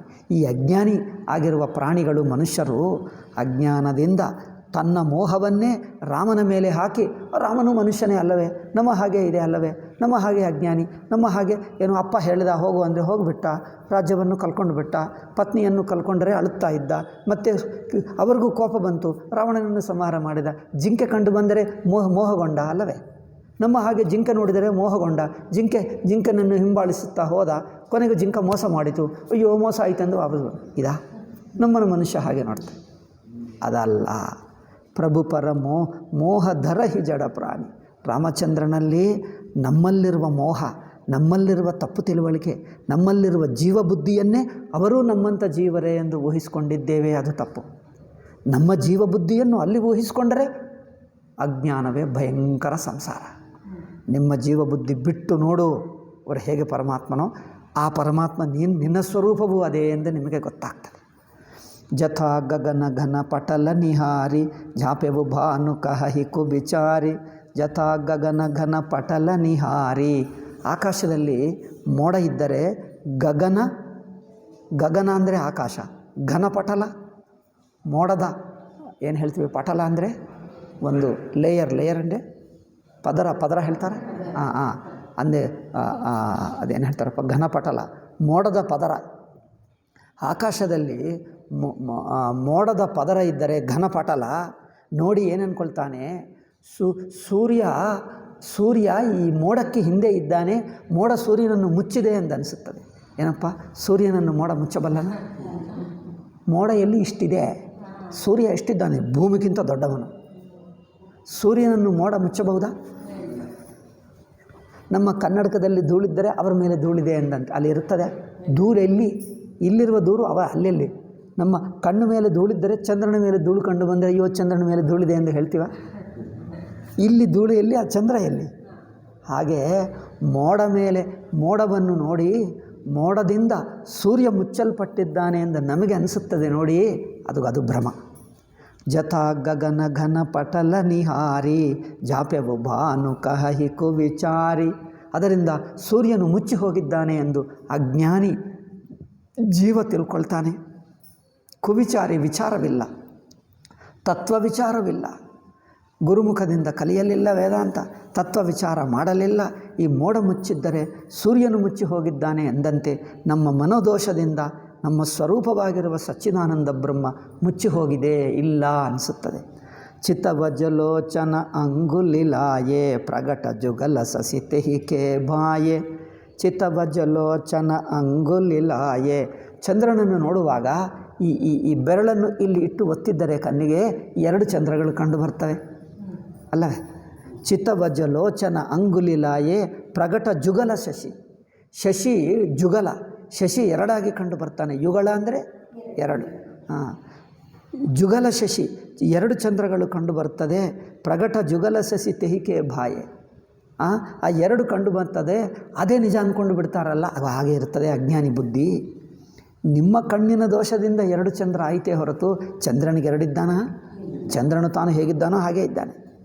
ಹಾಗೆ ಉಮಾರಾಮ ವಿಷಯಿಕ ಅಸಮೋಹ ನಭತ ಮಧುರಿ ಜಿಮಿಸೋಹ. ರಾಮಚಂದ್ರನ ಕುರಿತಾದ ಜನರಿಗೆ ಮೋಹ ಅಜ್ಞಾನ ಹೇಗಿದೆ ಅಂದರೆ, ನಭತ ಧೂರಿ ಜಿಮಿಸೋಹ. ಆಕಾಶದಲ್ಲಿ ಆ ನೀಲ ಬಣ್ಣ ನೋಡಿ ಅಲ್ಲೆಲ್ಲೋ ಧೂಳು ಅಥವಾ ಏನು ಹೊಗೆ ಅಲ್ಲಿದೆ ಎಂದು ಅನಿಸುತ್ತದೆ. ಅಲ್ಲೇನು ಹೊಗೆ ಏನಿಲ್ಲ, ಸುಮ್ಮನೆ ತೋರ್ತದೆ, ಅಲ್ಲೇನಿಲ್ಲ. ನೀಲ ಬಣ್ಣ ಕಂಡು ಬರ್ತದೆ. ನಭತಮ ಧೂರಿ ಜಿಮಿಸೋಹ ವಿಷಯಕರನ ಸುರ ಜೀವ ಸಮೇತ ಸಕಲ ಏಕತೆ ಏಕ ಸಚೇತ ಸಬಕರ ಪರಮ ಪ್ರಕಾಶಕ ಜೋಯಿ. ವಿಷಯ, ಹೊರಗಿನ ವಿಷಯಗಳಿವೆ, ಪಂಚಭೂತಗಳೆಲ್ಲ. ಕರನ ನಮ್ಮ ಇಂದ್ರಿಯ ಮನಸ್ಸುಗಳು. ಸುರಜೀವ, ಈ ದೇಹ ಅಂದ್ರೇನು? ಈ ಹೊರಗಿನ ನಾಮರೂಪ ಪ್ರಪಂಚ, ಇಂದ್ರಿಯಗಳು, ಮನಸ್ಸು, ಇದೆಲ್ಲವೂ ರಾಮಚಂದ್ರನೇ. ಸಕಲ ಏಕತೆ ಏಕ ಸಚೇತ, ಇದೆಲ್ಲವೂ ಚೈತನ್ಯ ರೂಪ ಪರಮಾತ್ಮನೇ. ಸಬಕರ ಪರಮ ಪ್ರಕಾಶಕ ಜೋಯ್, ಇದೆಲ್ಲವನ್ನು ಬೆಳಗುವವನು ಅದೇ ಚೈತನ್ಯ ರೂಪ ಪರಮಾತ್ಮ. ರಾಮ ಅನಾದಿ ಅವಧಪತಿ ಸೋಯಿ. ಆ ಅನಾದಿ ಅನಂತವಾಗಿ ಜನ್ಮ ಮರಣರಹಿತವಾದ ಆ ಪರಮಾತ್ಮನೇ ಈ ಅಯೋಧ್ಯಾಪತಿಯಾದ ರಾಮಚಂದ್ರ. ರಾಮಚಂದ್ರ ಅಂದರೆ ಇವನು ಮನುಷ್ಯ ಎಂದಲ್ಲ, ಸಚ್ಚಿದಾನಂದ ಬ್ರಹ್ಮನೇ. ಜಗತ ಪ್ರಕಾಶಕ ರಾಮೋ. ಜಗತ್ತೆಲ್ಲ ಬೆಳಗುತ್ತಾ ಇದೆ. ಕನಸು ಹೇಗೆ ಎಲ್ಲ ನಮ್ಮಲ್ಲೇ ತೋರುತ್ತದೆ. ನಾನು ಬೆಳಕಾಗಿ ಎಲ್ಲ ನೋಡ್ತೀನಿ, ಅರಿವು, ನನ್ನ ಅರಿವಿನಲ್ಲೇ ಕನಸೆಲ್ಲ ತೋರುತ್ತದೆ. ನೀವು ಕನಸಿನಿಂದ ಎಚ್ಚರಗೊಂಡಾಗ ಕನಸು ಎಲ್ಲಿರುತ್ತದೆ ಹೇಳು? ನಿಮ್ಮ ಅರಿವಿನಲ್ಲೇ. ನಿಮ್ಮ ಅರಿವಿಗಿಂತ ಬೇರೆ ಇಲ್ಲ, ನಿಮ್ಮ ಒಳಗೇ ತೋರ್ತದೆ. ಅರಿವು ನೀನು, ನಿಮ್ಮ ಅರಿವಿನಲ್ಲಿ ಜಗತ್ತೆಲ್ಲ ತೋರ್ತದೋ ಹಾಗೆ ರಾಮಚಂದ್ರನಲ್ಲೇ ಈ ಜಗತ್ತೆಲ್ಲ ತನ್ನ ಒಳಗೆ ತೋರ್ತದೆ. ಸಬಕರ ಪರಮ ಪ್ರಕಾಶಕ ಜಗತ ಪ್ರಕಾಶಕ ರಾಮ. ಮಾಯಾಧೀಶ ಜ್ಞಾನಗುಣಧಾಮ. ಮಾಯಕ್ಕೆ ಅತೀತವಾಗಿದ್ದಾನೆ.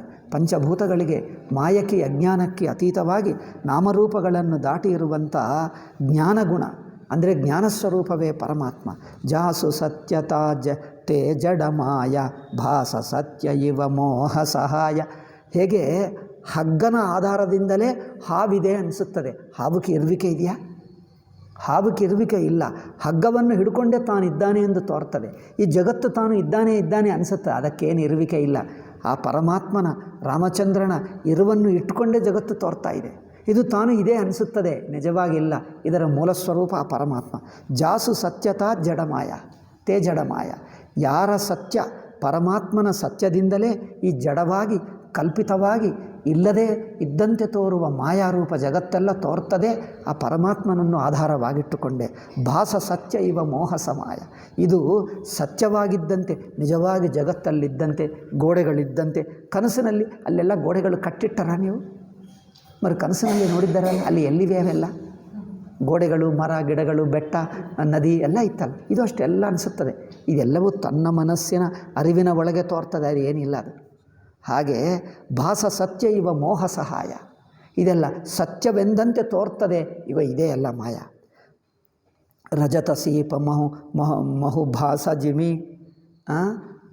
ಕಪ್ಪೆಯ ಚಿಪ್ಪು ಹೇಗೆ ಬೆಳ್ಳಿ ಹಾಗೆ ತೋರ್ತದೋ, ಜತಾ ಭಾನುಕರ ಭಾರಿ. ನೀರಿನಲ್ಲಿ ಸೂರ್ಯನ ಪ್ರತಿಬಿಂಬ ತೋರ್ತದೋ, ಜದಪಿ ಮೃಷಾತಿಹು ಕಾಲಸೊಯಿ. ತ್ರಿಕಾಲದಲ್ಲಿಯೂ ಇಲ್ಲ ಜಗತ್ತು, ಆದರೆ ಇದ್ದಂತೆ ತೋರ್ತದೆ, ನಿಜವಾಗಿ ಯಾವಾಗಲೂ ಇಲ್ಲ. ಹಿಂದೆನೂ ಇರಲಿಲ್ಲ, ಈಗಲೂ ಇಲ್ಲ, ಮುಂದೆನೂ ಇಲ್ಲ, ಇದ್ದಂತೆ ತೋರ್ತದೆ. ಅಲ್ಲೇನಿಲ್ಲ, ನಿಮಗೆ ತೋರುವಾಗಲೂ ಅಲ್ಲಿಲ್ಲವೇ ಇಲ್ಲ, ಅಲ್ಲಿರುವುದು ಬ್ರಹ್ಮವೇ. ನೋಡಿ ಎಷ್ಟು ನೇರಾಗಿ ವೇದಾಂತನೇ ತುಳಸಿದಾಸ್ ಹೇಳಿಬಿಡ್ತಾನೆ. ಜದಪಿ ಮೃಷಾತಿಹು ಕಾಲಸೊಯ್ಯಿ ಭ್ರಮನ ಸಕಯಿ ಕೊಗುಟಾರಿ. ಇದು ಭ್ರಾಂತಿ ಆಗಿದ್ದರೂ ಚೇತರಿಸಿಕೊಳ್ಳಬೇಕು, ಆ ಜ್ಞಾನ ಬರಬೇಕು, ಆ ಎಚ್ಚರ ಆಗುವವರೆಗೂ ಮಾತ್ರ. ಇದುವರೆಗೆ ಬಿಡುವುದೇ ಇಲ್ಲ. ಏನಿಲ್ಲದಿದ್ದರೂ ಎಲ್ಲ ಇದ್ದಂತೆ ಹಿಡ್ಕೊಂಡು ಬಿಡ್ತದೆ. ಅವನು ನರಳಿ ಹೋಗುತ್ತಾನೆ, ದುಃಖ ಅನುಭವಿಸ್ತಾನೆ, ಅದು ಬಿಡಲ್ಲ. ಇವನು ಪ್ರಪಂಚ ಬಿಡಲ್ಲ, ಪ್ರಪಂಚ ಇವನನ್ನು ಬಿಡಲ್ಲ. ಇದೆಲ್ಲ ಅಜ್ಞಾನ ಮೋಹದಿಂದ ಅನಿಸುತ್ತದೆ. ನಿಜವಾಗಿ ಇದೇನಿಲ್ಲ, ಅದು ಸುಮ್ಮನೆ ಭ್ರಾಂತಿ ಕಲ್ಪಿತವೇ ಆದರೂ ಇದು ನಿಜ ಎಂದಂತೆ ಹಿಡ್ಕೊಂಡು ಬಿಡ್ತದೆ. ನೋಡಿ, ಭ್ರಮನ ಸಕಯಿ ಕೊವುಟಾರಿ. ಈ ಭ್ರಮವನ್ನು ಯಾರು ದಾಟಕ್ಕಾಗಲ್ಲ. ಇದಕ್ಕೆ ಭಕ್ತಿ ಬೇಕು, ಜ್ಞಾನ ಬೇಕು. ಅದು ರಾಮಚಂದ್ರನ ಅನುಗ್ರಹವಿದ್ದರೆ ಬರ್ತದೆ, ಜ್ಞಾನ ಬರುತ್ತದೆ, ಆವಾಗ ಮೋಹ ಬಿಡುತ್ತದೆ. ಯಹಿ ಬಿದಿ ಜಗಹರಿ ಆಶ್ರಿತ ರಹಯಿ. ಇಡೀ ಜಗತ್ತು ಹೀಗೆ ಪರಮಾತ್ಮನನ್ನು ಆಶ್ರಯಿಸಿಕೊಂಡೇ ಇದೆ. ಹೇಗೆ ಏನದು ಬೆಳ್ಳಿ ಕಪ್ಪೆಯ ಚಿಪ್ಪನ್ನು ಆಶ್ರಯಿಸಿಕೊಂಡಿದೆಯೋ, ಈ ಜಗತ್ತೆಲ್ಲ ಪರಮಾತ್ಮನಲ್ಲೇ ಇದೆ, ಹೊರಗೆ ಇಲ್ಲ, ದಾಟಿ ಇಲ್ಲ. ಜದಪಿ ಅಸತ್ಯ ದೇತ ದುಃಖ ಅಸೈ. ಇದು ಅಸತ್ಯವೇ, ಇದು ಮಿಥ್ಯ ಆಗಿದ್ದರೂ ಅಜ್ಞಾನಿಕೆ ಇದು ನಿಜವಾದ ದುಃಖವನ್ನು ಕೊಡ್ತದೆ. ಏನೋ ನಿಜವಾದ ಸಂಸಾರ, ಪ್ರಪಂಚ, ನಾಮರೂಪ ಅಯ್ಯೋ ನಮ್ಮನ್ನು ಹಿಂಸೆ ಮಾಡ್ತದೆ, ದುಃಖ ಮಾಡ್ತದೆ, ನರಳಿಸುತ್ತದೆ. ನಿಜವಾಗಿ ಅಲ್ಲಿ ಏನಿಲ್ಲ, ಸುಮ್ಮನೆ ಇದ್ದಂತೆ ತೋರ್ತದೆ. ಜೋ ಸೊಪ್ಪ ನೇಸಿರ ಕಾಟಾಯಿ ಕೋಯಿ. ಇದು ಹೇಳಲ್ಲ, ಇನ್ನೂ ಇದೆ ವೇದಾಂತ. ಎಷ್ಟು ಇವು ಮುಗೀತದೆ ಅಂದ್ಕೊಂಡಿದ್ದು, ಮುಗೀತಾನೆ ಇಲ್ಲ, ಇನ್ನೂ ನಡೆಯುತ್ತಾನೆ ಇದು. ಆಯಿತು, ನಾಳೆ ಹೇಳ್ತೀನಿ. ಈ ಒಂದು ವಾಕ್ಯ ಶುರು ಮಾಡಿದ್ದೇನಲ್ಲ, ಇದು ವಾಕ್ಯ ಹೇಳಿ ಮಿಕ್ಕದು ಸ್ವಲ್ಪ ಇದೆ. ನಾನು ಮೊದಲೇ ಹೇಳಿದ್ದೀನಿ, 2-3 ದಿವಸ ಆಗುತ್ತದೆ. ಈಗ ನಂತರ ಸಗುಣ ಅವತಾರ ಹೇಳ್ತಾನೆ. ಈಗ ಆವಾಗ ನೀವು ಕೇಳಬಹುದು. ಐ ಥಿಂಕ್ ನಾಳೆ ಬರುತ್ತದೆ ಸಗುಣ ಅವತಾರ. ಇದು ಸ್ವಲ್ಪ ವೇದಾಂತ ಕೇಳಿ, ಅಂದರೆ ಇದು ಮನಸ್ಸಿನಲ್ಲಿ ಇಟ್ಕೊಂಡು ಸಗುಣ ಕೇಳಬೇಕು, ಎರಡು ಬಿಡಬಾರದು. ಅದು ಬೇರೆ ಇದು ಬೇರೆ ಅನ್ನಬಾರ್ದು. ವೇದಾಂತವೇ ಇಲ್ಲಿ ಇದೆ, ಅದಿ ಭಕ್ತಿಯ ವೇದಾಂತ, ವೇದಾಂತವೇ ಭಕ್ತಿ, ಎರಡು ಬೇರೆ ಅಲ್ಲ. ಸೊ ಜೋಸಪ್ಪನೇಸಿರ ಕಾಟಾಯಿ ಕೋಯಿ. ಕನಸಿನಲ್ಲಿ ಯಾರೋ ಕತ್ತರಿಸಿದ್ದಾರಂತೆ ಅಲ್ಲವೇ. ಬಿನುಜಾಗೇನ ದೂರಿ ದುಃಖ ಹೋಯಿ. ಅಂದರೆ ತನ್ನ ತಲೆಯನ್ನು ಯಾರಾದರೂ ಪೆಟ್ಟು ಮಾಡಿದ್ದರೆ, ಚಾಕುಯಿಂದ ಕತ್ತಿಯಿಂದ ಗಾಯ ಮಾಡಿದ್ದರೆ, ರಕ್ತ ಸೋರುತ್ತಾ ಇದ್ದರೆ, ನೋವು ನೋವು ನೋವು ನಳುತ್ತಾ ಇದ್ದರೆ ಏನು ಮಾಡಬೇಕು? ಅದಕ್ಕೆ ಎಚ್ಚರಗೊಂಡು, ತಲೆ ಇಲ್ಲ, ನಿಮಗೆ ಕತ್ತರಿಸುವುದಿಲ್ಲ, ರಕ್ತ ಇಲ್ಲ, ನೋವಿಲ್ಲ, ಎಚ್ಚರಗೊಳ್ಳು ಯಾವುದಿಲ್ಲ. ಆದ್ದರಿಂದ ಬಿನುಜಾಗೇನ ದೂರಿ ದುಃಖ ಹೋಯಿ. ಜಾಗರಣವಾಗುವವರೆಗೂ ದುಃಖವು ಹೋಗಲ್ಲ. ಅದರಿಂದ ಈ ಎಚ್ಚರವೆಲ್ಲವೂ ಕನಸೇ. ಎಚ್ಚರಕ್ಕೆ ಕನಸಕ್ಕೆ ಈ ದಾಟಿ ಸಾಕ್ಷಿಯಾಗಿದ್ದಾನಲ್ಲ, ಆ ಸಾಕ್ಷಿಗೆ ಎಚ್ಚರ ಇಲ್ಲ, ಕನಸು ಇಲ್ಲ, ತಾನೇ ಆಗಿದ್ದ. ಅದು ಹೇಳ್ತಾ ಇದ್ದಾನೆ. ಜೋಸಪ್ಪನೇ ಸಿರ ಕಾಟಾಯಿ ಕೋಯಿ ಬಿನುಜಾಗೇನ ದೂರಿ ದುಃಖ ಹೋಯಿ. ಅದು ಎಚ್ಚರಗೊಳ್ಳುವವರೆಗೂ ಆ ದುಃಖ ಹೋಗುವುದಿಲ್ಲ. ಎಚ್ಚರಗೊಂಡರೆ ಅದು ಇಲ್ಲವೇ ಇಲ್ಲ, ಸುಮ್ಮನೆ ಅನಿಸಿತೆ, ಯಾವುದೂ ಇಲ್ಲ. ಜಾಸು ಕೃಪಾ ಭ್ರಮ ಮಿಟಿ ಜಾಯಿ. ಭಗವಂತನ ಅನುಗ್ರಹವಿದ್ದರೆ ನಿಮಗೆ ಜ್ಞಾನ ಉಂಟಾಗುತ್ತದೆ, ಈ ಮೋಹ ಬಿಡುತ್ತದೋ. ಗಿರಿಜಾ ಸ್ವಯಂ ಕೃಪಾಲ ರಘುರಾಯಿ. ಯಾರ ಅನುಗ್ರಹದಿಂದ ನಿಮಗೆ ಅಜ್ಞಾನ ಹೋಗುತ್ತದೆ, ಜ್ಞಾನ ಹುಟ್ಟುತ್ತದೋ, ಆ ಜ್ಞಾನದಾತನೇ ರಾಮಚಂದ್ರ. ಆ ಭಕ್ತಿ ಜ್ಞಾನ ಕೊಡುವಂಥವನೇ ರಾಮಚಂದ್ರ. ಅವರ ಅನುಗ್ರಹವಿದ್ದರೆ ನಿಮಗೆ ಸಂಸಾರ ಬಿಡುತ್ತದೆ. ಇದರಲ್ಲಿ ಎಚ್ಚರಗೊಳ್ತೀವಿ, ಸಂಸಾರ ರಹಿತ, ದುಃಖರಹಿತವಾಗುತ್ತೆ. ಆದಿ ಅಂತಕವು ಜಾಸುನ ಪಾವ ಮತಿಯನ್ನು ಮಾನಿ ನಿಗಮಾಸಗಾವ. ಬಿನುಪದ ಚಲಯಿ ಸುನಯು. ಈಗ ಇದೆಲ್ಲ ನಾಳೆ ಹೇಳ್ತೀನಿ, ಈಗ ಹೆಚ್ಚಾಗ್ತಾ ಇದೆ. 170. ಓಕೆ. ಓಂ ಶಾಂತಿ ಶಾಂತಿ ಶಾಂತಿ.